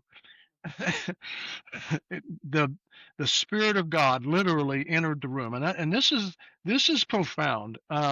People may have a hard time accepting this, but my dog is like my best friend. She's almost 10 years old now, and she's a red tri miniature mini Aussie. And she's sitting across from me, got an L-shaped couch, and she's sitting there. I'm praying, and praying out loud and seeking God, and I literally feel this presence in the room, and my dog is like watching what I'm feeling. She's looking at this presence and it's like she's literally watching this presence come into the room, walk over, stand right. She's literally looking up and down. This presence sits down beside me and then just slides right into my body. I mean, the Spirit of God, I was just tingling with the presence of God. My dog is like, comes over, sits down beside me, and lays her head on my leg. She's never done that. She still hasn't done that to this day. It was so impactful. It was like, God, you are real. You are a Yeah. very present help. I wasn't in trouble, but I was needing more of God and seeking Him. And I'm telling you this because most of us don't go to that level. We Yeah. don't realize that God is supposed to embody us. Yeah. and I had just been kind of keeping him to the side. "Yeah, you're kind of with me. You're my co-pilot, Yeah. when really he was supposed to be the one leading me from within the whole time. That was a huge turning point for me. And I want to tell you, I see it completely different now. One of the things I've done in recent years too is that I have purposed to be more mindful of God all throughout the day. And Yeah. one of the things I heard a message about before your feet even hit the ground, you're praising God. You're Yeah. acknowledging Him and His presence. And I do that. And one way I'm reminded of is that I was told to pull my knee up, wiggle my ankles, and that loosens your legs up and it gets you going for the day.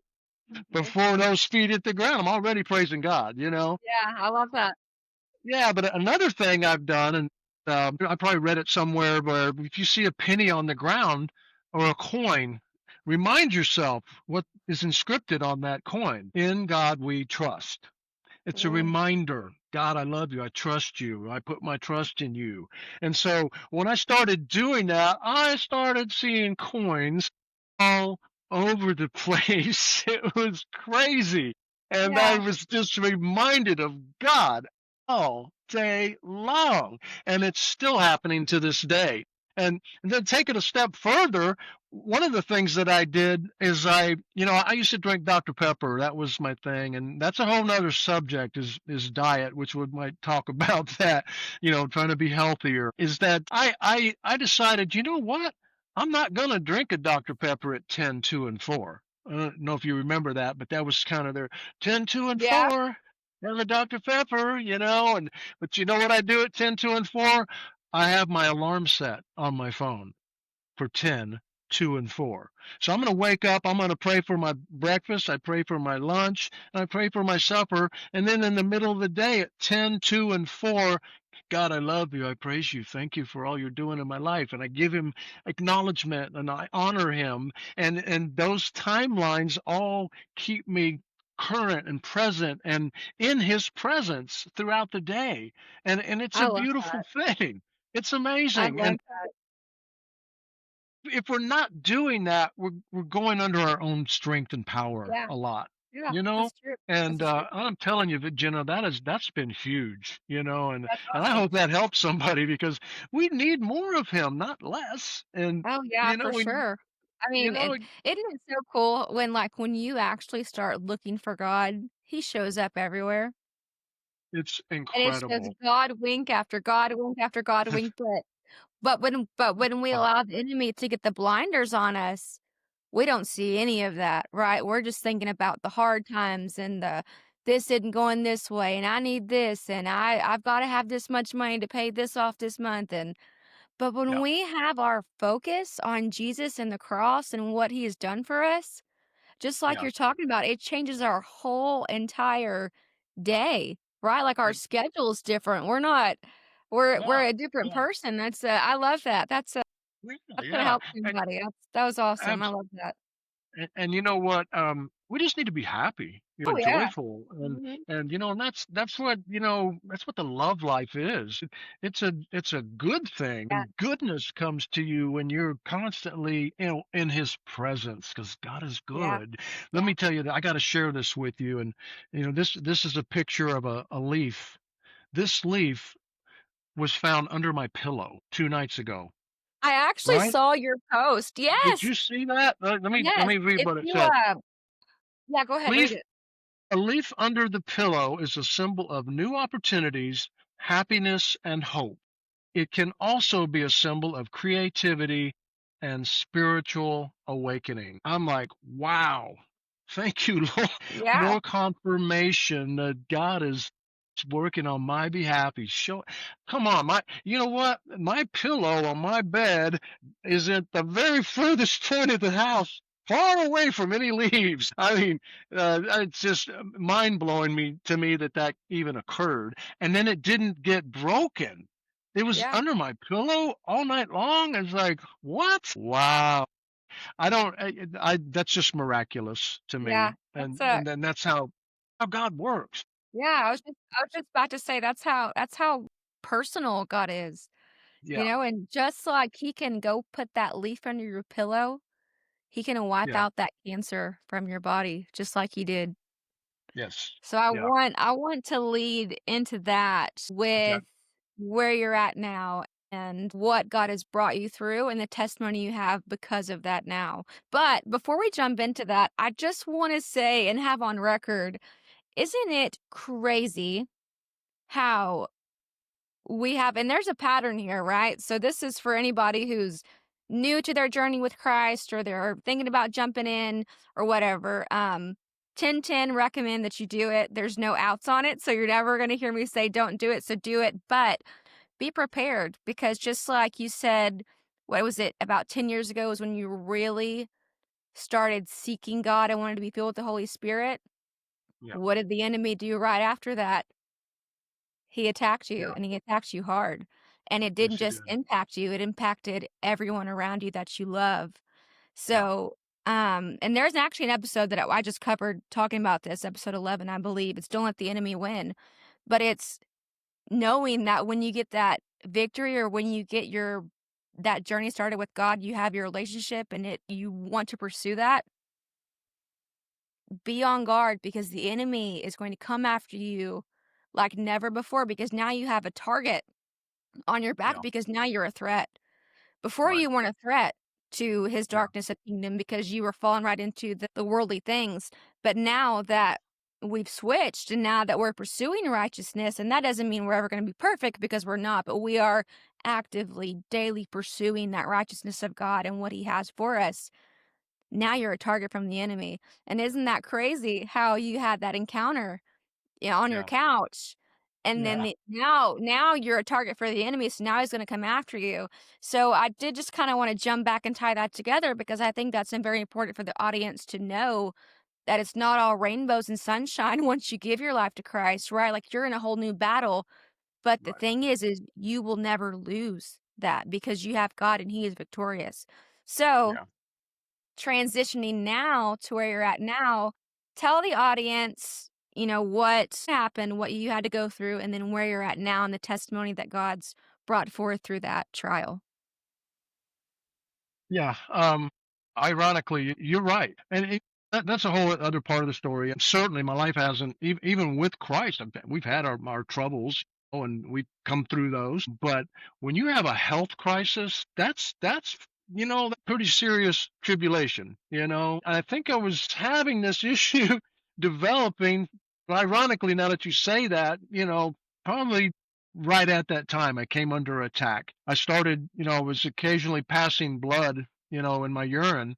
And I kept thinking that maybe I was bruising my kidney because I had done that before. And you'll pass some blood sometimes if you hit your kidney hard enough. So I was thinking that was from an old injury, that I was aggravating. And so this would happen 2 or 3 times a year. And for 6, 7 years, 8 years, and then in um, 2022,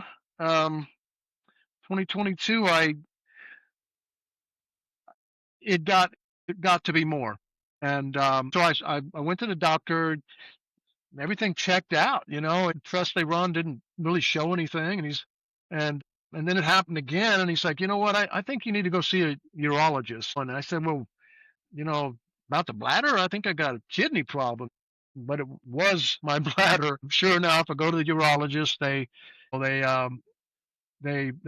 run it, scoped me and ran it up in, they do actually run it through your penis up into your bladder. They run a scope up in there, and that's traumatic stuff to go through that. And I've had to go through that a lot actually, and I'm still having to have that done on occasion to check me. But when they ran it up in there and I saw, what was inside of my bladder, um man, yeah, you want to talk about a little bit of fear rising up, and then it didn't help. So what does that actually look like on the screen? Can you see like the growths or what does that look like if Yes, you're yeah, it looked like a little wavy forest. They just kind of waving, and there were two growths in there like that, and it was like, oh my gosh. And the one that was doing the scope, he was like, yep, classic bladder cancer, just came right out, and I'm like, wow. What a nice way to put Yeah, that. you just yeah, I'm like, "You didn't have to Congratulations, Mark. put it like that," Congrats. and it was she just crushed me. I was like, I mean, when I'm just all these thoughts are going through my mind, like, and they're just telling me stuff like, so they come out and they said, hopefully, this hasn't gotten, past the lining of your bladder because we might have to take your bladder out and you might have a bag for the rest of your life. And I'm like, oh my God, this is serious business. And so, yeah, it was just mind blowing, that this happened to me. And I'm a guy that I thought was taking pretty good care of myself, and but my diet always hadn't been great. I definitely ate my share of junk, and maybe that was part of the problem. I don't know what caused it. Nobody wants to actually, own up and say, hey, yeah, this is what caused it. They just won't tell you that. And so, long story short, I did um I did the surgery in 22. They found it in October, I guess, that year, and so they set me up for December 21st, right before Christmas. I went into Scott and White, and they went in and they took out they basically scraped it out, took it out, and as I'm in recovery, I'm actually recovering, waking up, and they still got the catheter in me, and I'm freezing cold, and I'm just shaking and cold, and so why are you even waking me up yet, and all that being said, I go back to the room. I'm cold. I'm shaking just horribly bad, and the whole situation I think aggravated the surgery, and so when they did finally take the catheter out, I was supposed to pass urine before I could leave the hospital, and with some effort, I was able to pass mostly blood and urine. Mm, And the doctor was like, "Well, if you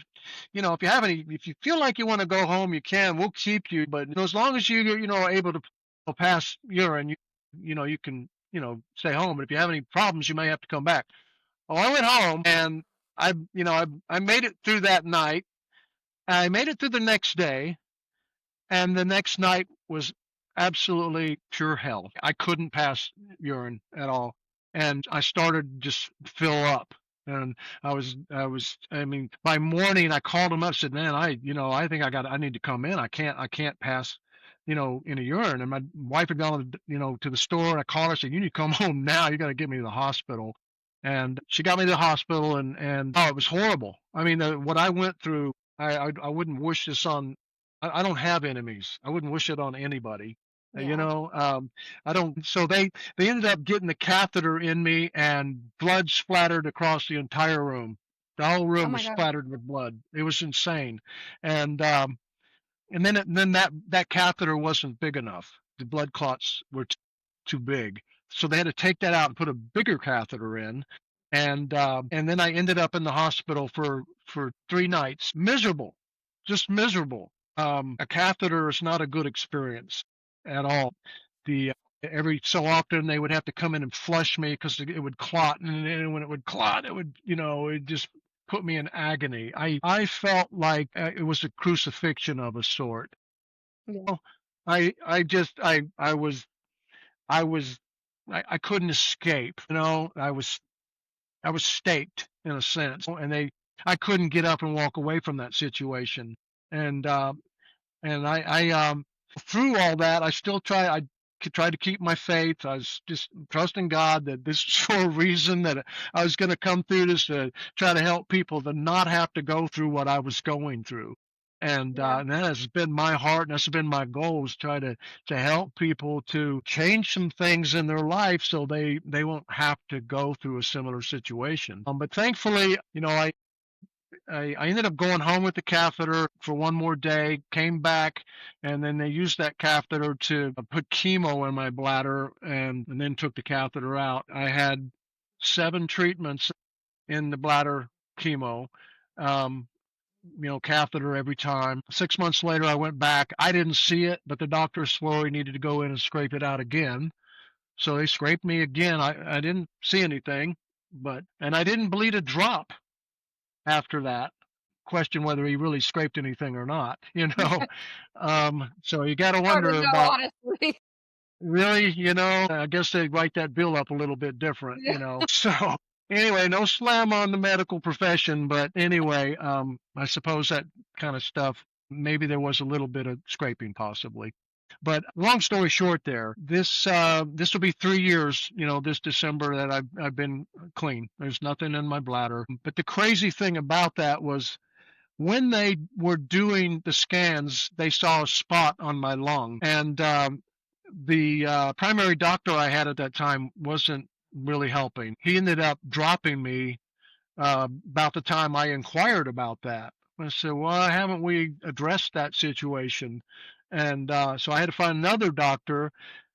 We did scans, went in, and sure enough, they confirmed that this spot on my lower right lobe was actually cancer. And that's again a whole nother story. That was not even a year later. So I guess that was September of 23 when they discovered that, and so they biopsied it twice. Which now I know what I know about biopsies, it's not a good idea. Yeah. The Oh, first yeah. one, I was yeah, I was gonna ask you your thoughts on biopsies because 'cause I've gone down yeah. I some mean, rabbit with that. you, yeah, I mean, you knew you're going to take it out. It didn't really shrink. Why didn't you just take it out? Why did you have to go over and Yeah, poke it and disturb it? yeah. Because the second time they disturbed it, for whatever reason, I managed to go a week with no issues. But 1 week after that happened, all of a sudden, I'm talking, we're talking, I'm here at the shop, and I cough and I start coughing up blood. I coughed up. I ended up in the hospital 2 times. One night, and then it stopped. I went home, and then it started again. Went back to MD Anderson, where I ended up having my surgery ultimately, and where the biopsy was done. And I was there for another 2 nights. And then finally it did stop on its own, but I coughed blood for 10 straight days, little less and less as the days went on. But oh my gosh, I mean, I don't know how much I coughed up, at least 6, 8 ounces at the get go. Very disturbing, very concerning. I got blood in my lungs. Yeah. Yeah, so just another traumatic situation. Even my voice, I mean, they had to put that breathing tube down my throat several times, at least three that I can think of, maybe four. And so my voice is a little different, now because of that. I keep hoping maybe I'll have a singing voice now going forward. Maybe that's the reason that happened.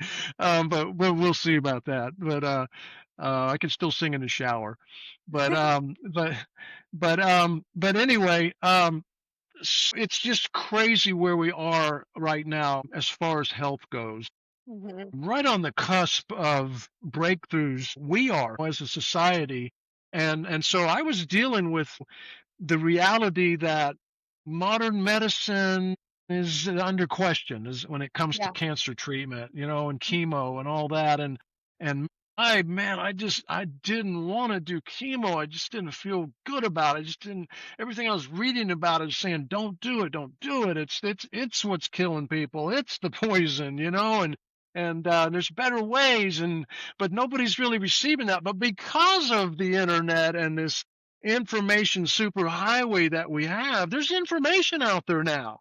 And yeah, so I was looking at all these different, you can go to Facebook and search up groups and find all yeah, kinds of different, groups that are addressing these issues. And that's what I did. And even, my son Jeremy and his wife Lauren, they did some research, and one of her aunts was like, "Hey, he needs to look into, ivermectin and yeah, fenbendazole and some of these other things. And ultimately, in Joe Tippin's protocol, there's a lot of them. There's Rick Simpson oil. There's so many things that people are doing. There's Essaic tea and dandelion root tea and dates. Indian lady from India, so they don't have cancer in India. They eat dates every day.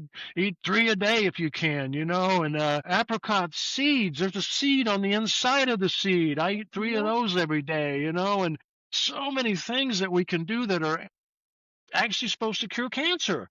And yes, and so curcumin and turmeric, and I could go on and on. There's a bunch. And so I'm doing a lot of that, and I started doing that, and I, my family was adamant, do the chemo, you got to do it, and so I did. I did 4 rounds of intravenous chemo, and it was about a month apart, each one, and and and uh, and that was rough.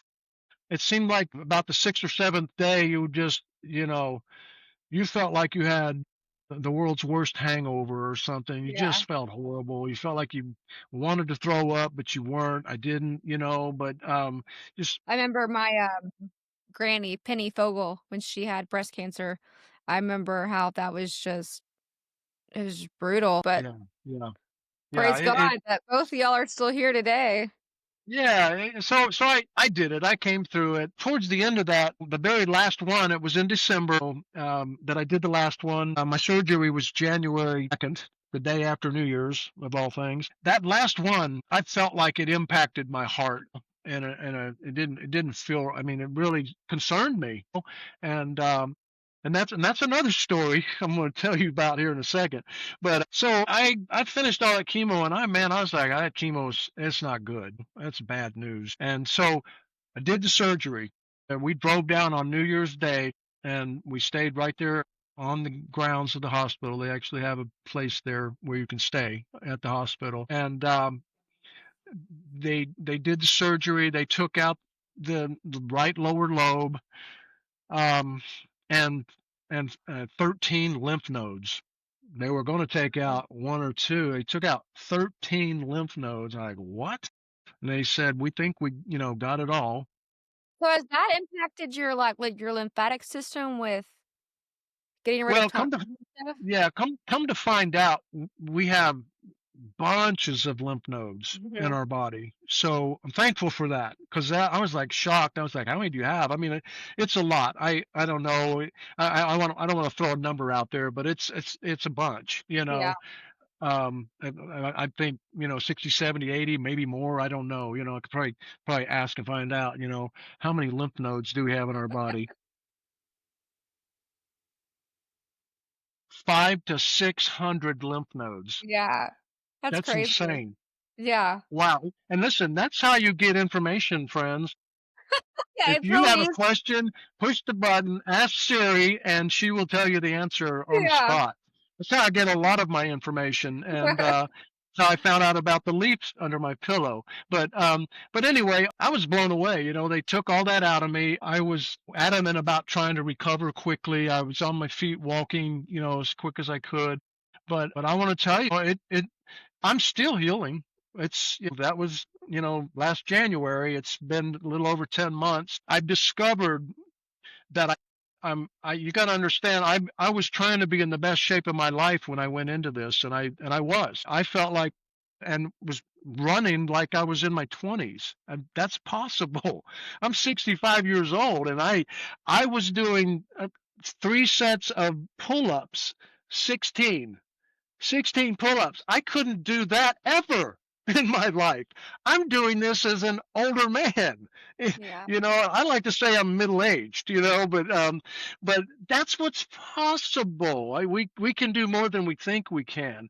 Excellent. But you know That's what? good.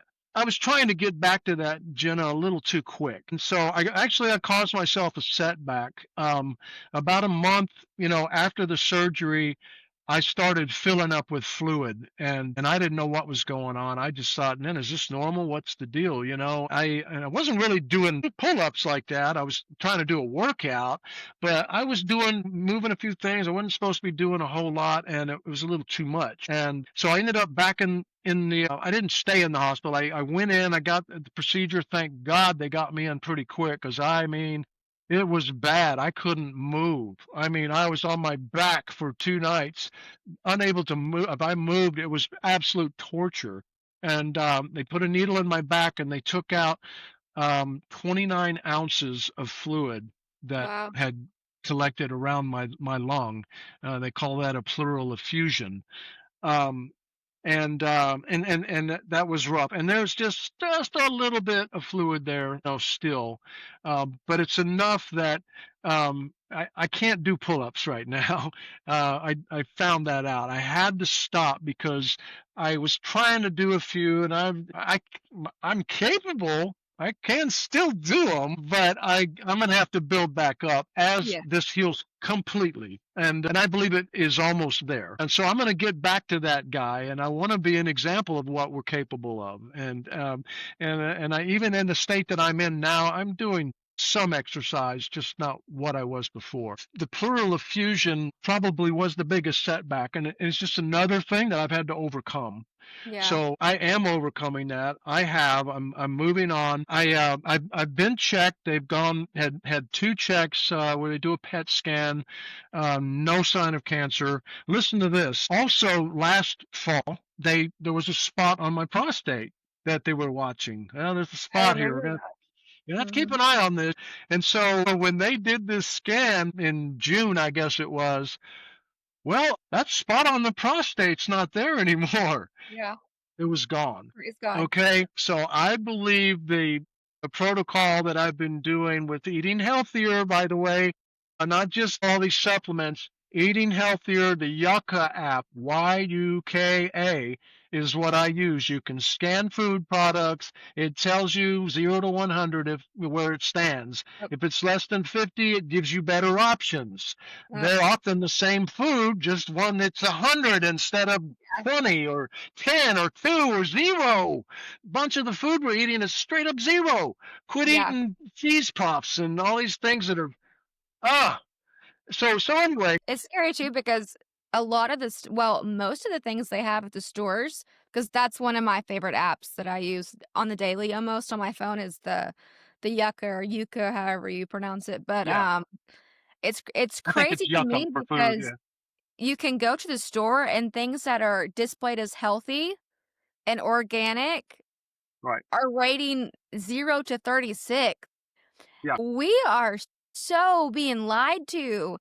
I mean, it's just yeah. we could do a whole podcast on the food and the FDA, and we could do a whole other segment on that. But yeah, we have Oh to be my our own gosh. advocate because our government's not Yeah, advocating for us. We have to be our own right. advocate, and knowledge is power. So that's why I'm really excited for you to share this ending part of the podcast of what you've Yeah, learned and what you've applied so that other people yeah. can learn and apply it to their lives because we don't know if we don't know it, right? Knowledge is power.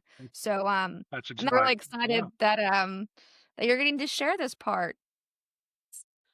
Oh my gosh, and then again further, this most recent scan I had just a few weeks ago. Unbelievable. Unbelievable. Nothing, nothing there. You have some growths that are normal that are in your lungs.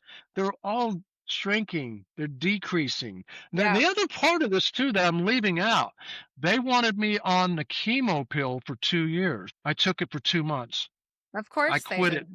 I Of took course. it back till about the middle of March, and I said, "What?" I saw the side effects. I saw the negatives. I Yeah. felt like it was not helping my heart, and because that's another. I said, I'm not. I'm just not going to do it anymore." So Mhm. I quit taking it. And you Yeah. want to know something? Yep, nothing. All those little growths, all they're decreasing in size. Further, I had my heart checked again. The doctor comes, sits down with me. He looks at me. He looks back at the screen.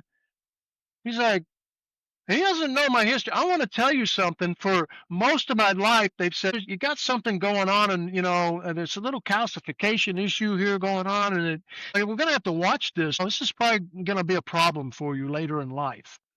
So he never heard that. The doctor, he looks at the screen, and you know what he tells me? Well, sometimes it's a false read. Yeah. Maybe it's just a false read. I'm really. No, my He said, no, "There's my nothing. friend, that's our There's no God. cause for concern. There's really nothing there." I'm like, what?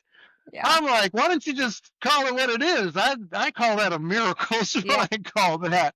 Sometimes, miraculous things happen when we're led down the right path. Yes. When I think God gives us the direction that we need to take, and our natural working with His supernatural makes Yeah. miracles happen. And so I give God all the glory for that. And And that's just a very recent, development. I mean, your heart is everything, you know. I mean, God Yeah. lives in this heart that's healed, and this body is healed. And I can't say enough good about that. It's just unbelievable what God is able to do when He's our source. Yeah. And again, a lot of our healing is just declaring that we are and putting it into the atmosphere and asking God to heal your body and bless your life and cover you with, favor with Him and with man. And we'll be favored, and goodness and mercy and love, and will come to us. We'll go through some long suffering for a reason, because on the other side of that is the blessings that God's Yes. trying to Yeah. get to us. You know it? And believe you me, I have suffered, and we all suffer. It's not just me. It's just my story, but the truth is all of us have these stories that God is trying to get us on the other side of. No, we all go through these valleys, but I want to tell you, he wants us on the mountaintop with him so we can oversee his kingdom, which is our kingdom. Yeah. I told somebody once before, I love it how I get to enjoy all of this creation and somebody else gets to pay the payments. Yeah. Exactly. You Exactly. know, I Yeah. mean, so, you should look at it like that. You don't have to own it all, but you can Uh-huh. appreciate this world and Yeah. everything that God Yeah. created. You know what That's I mean? yeah, I do know. I heard this one time, and it's always stuck with me, and I think about it all the time. But Earth, for some of us, is the closest to heaven we'll ever be. Or for others, it's the closest to hell will ever be, right? And as beautiful as this earth is, and as much as good as God has created to be on it, and He's given us all the tools to thrive, not to survive, but to thrive, right? He's Yeah. given us these things. We have tampered with it, and now we're in a survival mode to where we have to take these pills the rest of our life, or we have to take this pill for the next 2 years, or we have to be on this antidepressant for the rest of our lives, or anxiety pills, or ADHD pills, or whatever the doctor wants to tag you. And, we feel like we have to have these to live, but it's holding us back, right? Because God has never called us to live in that bondage. And I'm not Right. talking bad about doctors or antidepressants or those pills. I believe that they do serve a purpose. I do not believe that they are meant to be there for the rest of your life. Does that Right. make sense? I Yeah, believe that no, they're you there for certain people for a certain period of time. But if we put all of our dependency and our joy and our peace and our calmness in something that we take, then we've missed the whole bigger picture of what God's called us to be and yeah, who God has called us to be. He has, and I know we're on the same page with this, but He has created and designed our bodies so divinely that our bodies and our cells and our tissues are so much more brilliant than we could really ever understand. The systems that He has created within us all work together, whether we realize it or not. Our cells and our tissues are constantly communicating with each other down their pathways and through all the loopholes they go through. They're all connected. So if one part, and I can reference this back to God's word, but one part of the body has a different job, but they all serve as one body. And that's the same with the church, right? You have your pastors, you have your elders, you have the worship team, you have the greeters, you have every part in the church is a different attachment, but they all are on the same body. And it's the same within our bodies, right? Like God has divined us so divinely created that we can self heal our bodies if we are given the right tools. Not pharmaceuticals, not saying they're all bad, but a majority of them are there to just keep you stable. God never called us to be stable. He called us to be elevated, to be out of that box of being in a box where it says you can't have this or you need this because the doctor said. yeah, We've got to realize as children of God that God is the ultimate physician. God is the yeah, ultimate healer. And before we had all these pharmaceuticals, we had natural medicines. We had herbs and spices and leaves and sunshine and water, and we still had those things. but we don't utilize them because we've been so brainwashed that we have to operate in this medical world. If we have to take a pill, we have to chemically change our designs to help this side effect, and that's just so backwards, and we've been so lied to, and we have been so dumbed down to not advocate for ourselves to where we don't have this information to go an alternative route where we won't get so sick taking a pharmaceutical pill, and Yeah. and just like you said earlier, Mark, it's so easy to pick the phone up and research, right? Like, we have these handy Yeah. dandy cell phones, and Right. we use it for everything else but to advocate for our own health and our own lives and, Right. the people around us. We use it for social media, we use it for music, we use it for pictures and videos when there's so much good that we're not utilizing within that, Right. and Yeah. that's Yeah. exactly how the enemy wants it. He wants us Yeah. blindfolded. He wants us to feel like we're in bondage because that's where he works greatest is when we are not fully operating in the light. Yeah, well, I mean, I can hardly add to what you just said. I mean, that you're right. I'm on absolutely zero, medications. I mean, I never have been. I don't take medications. I'm not going Yeah. to do that, and we're not meant to do that. And once you get down that path, they want to continue on that. Well, let's Mhm. try this now and try that. I once had a lady that we had a rent property. She was on 14 different medications and I told her, I said, "You can't take that many medications. That's not good." I said that and I didn't tell her, but I told my friends, I said, "I'm concerned about her. I'm afraid it's gonna kill her."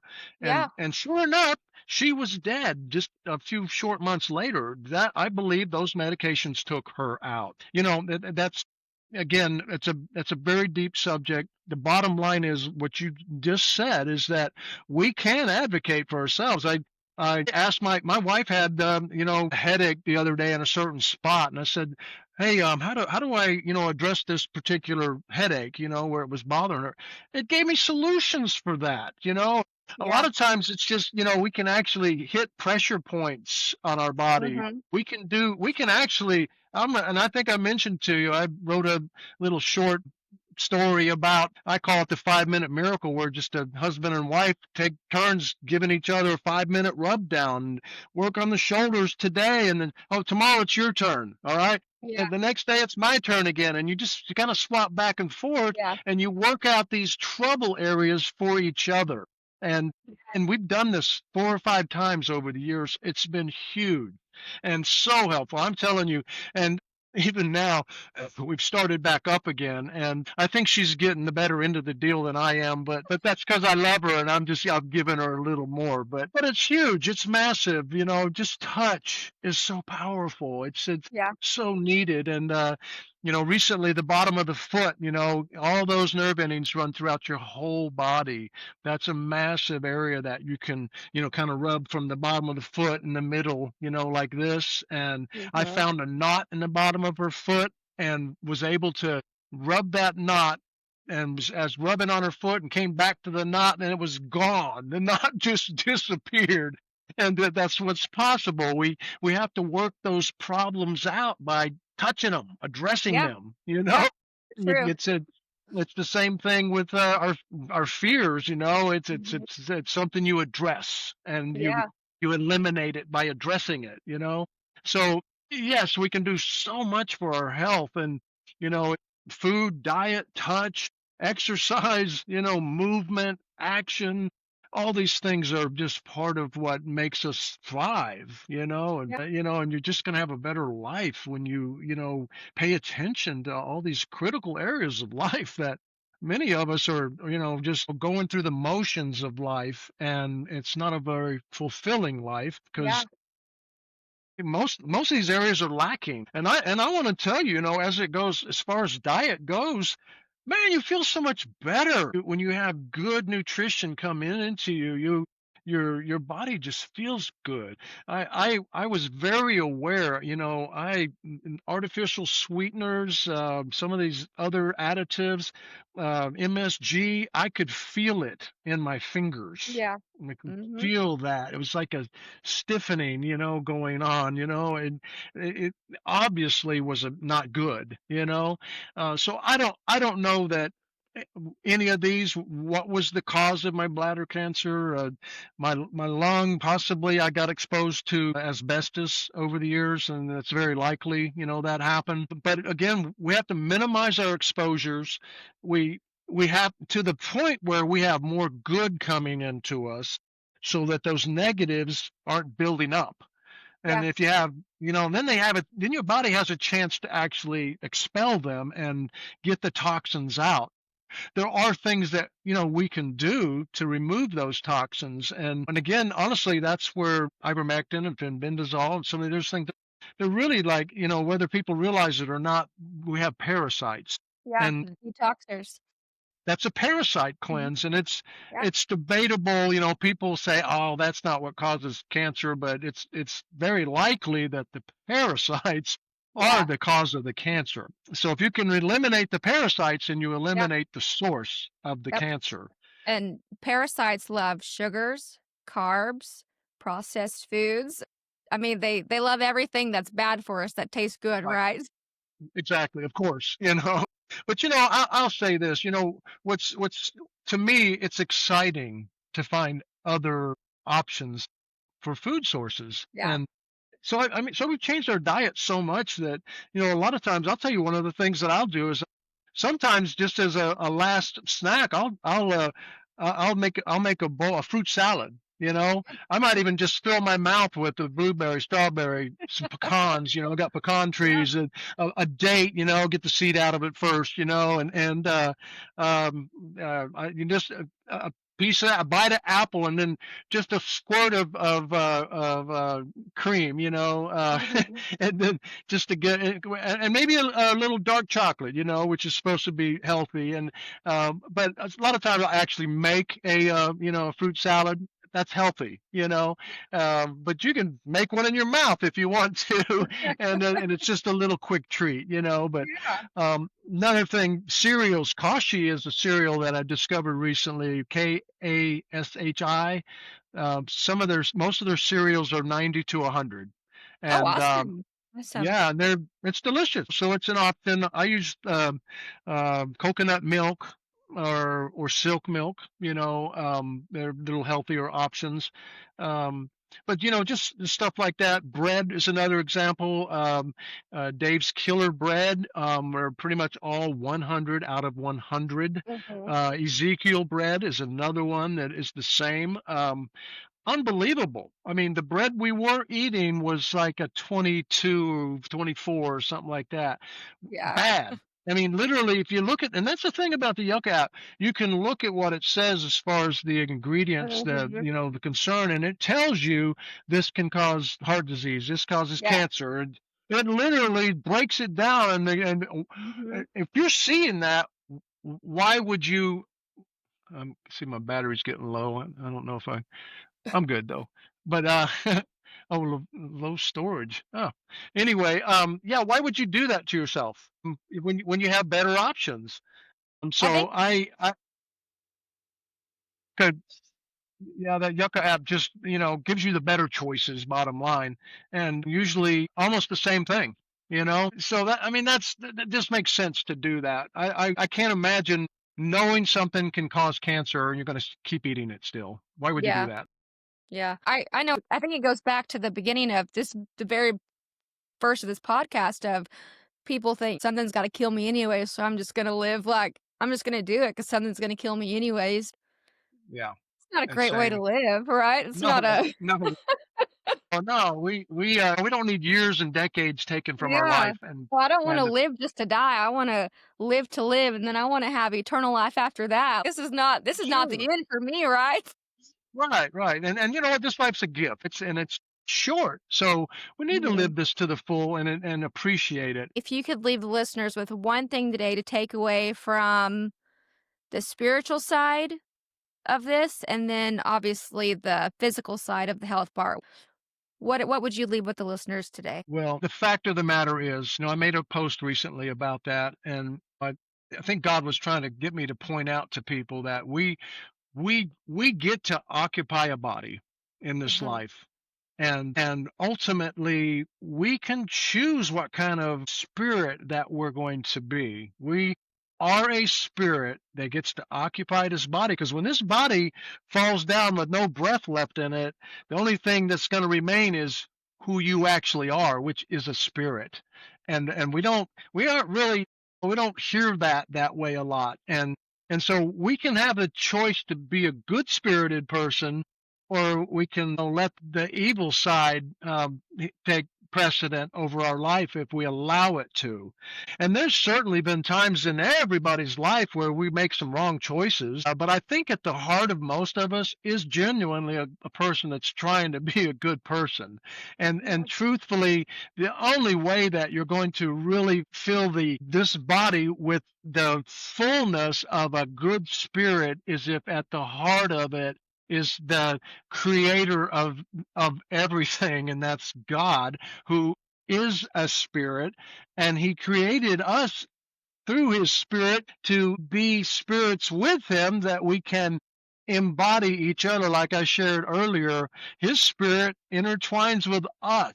And Mhm. if you have his spirit working in you and through you, then evil has a hard way of getting next to that. And especially if you're mindful of whose you're trying to be, you begin to recognize more that there are a lot of evil influences all around us. It's everywhere. We can't avoid it. We can't run from it, but we can be wiser to it and and have use some common sense and try to stay grounded on the path that God would have us to walk, and which is a path that is full of goodness and Yeah.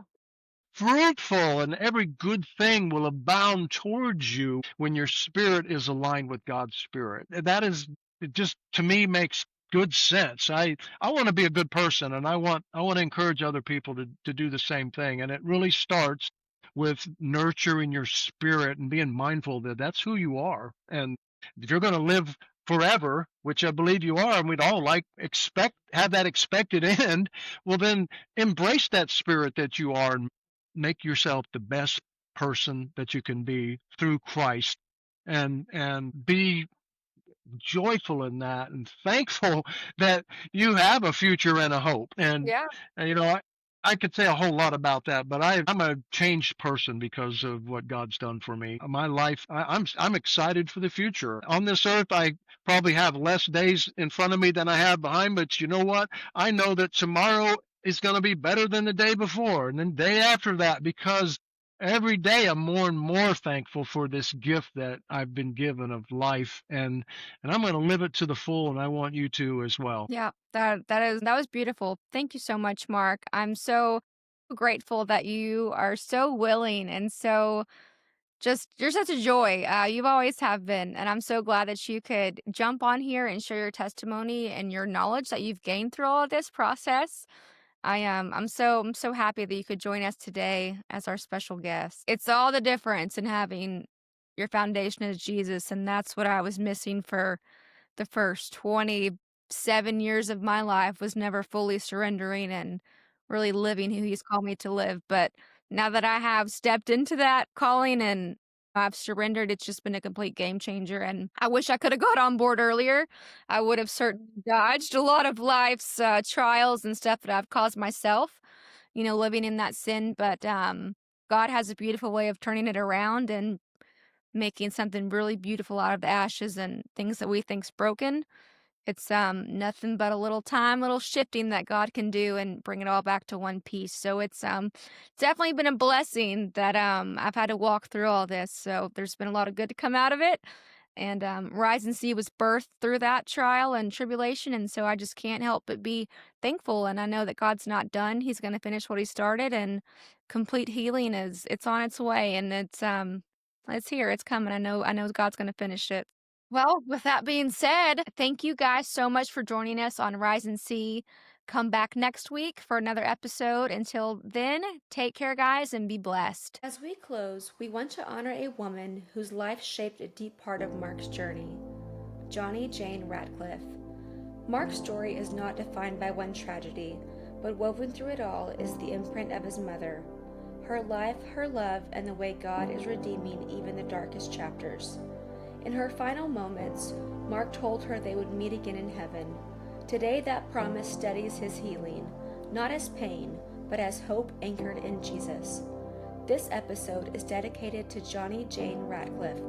May her memory be honored, her legacy endure, and may those who hear this episode find hope in the truth that no amount of darkness can overshadow the light of Christ.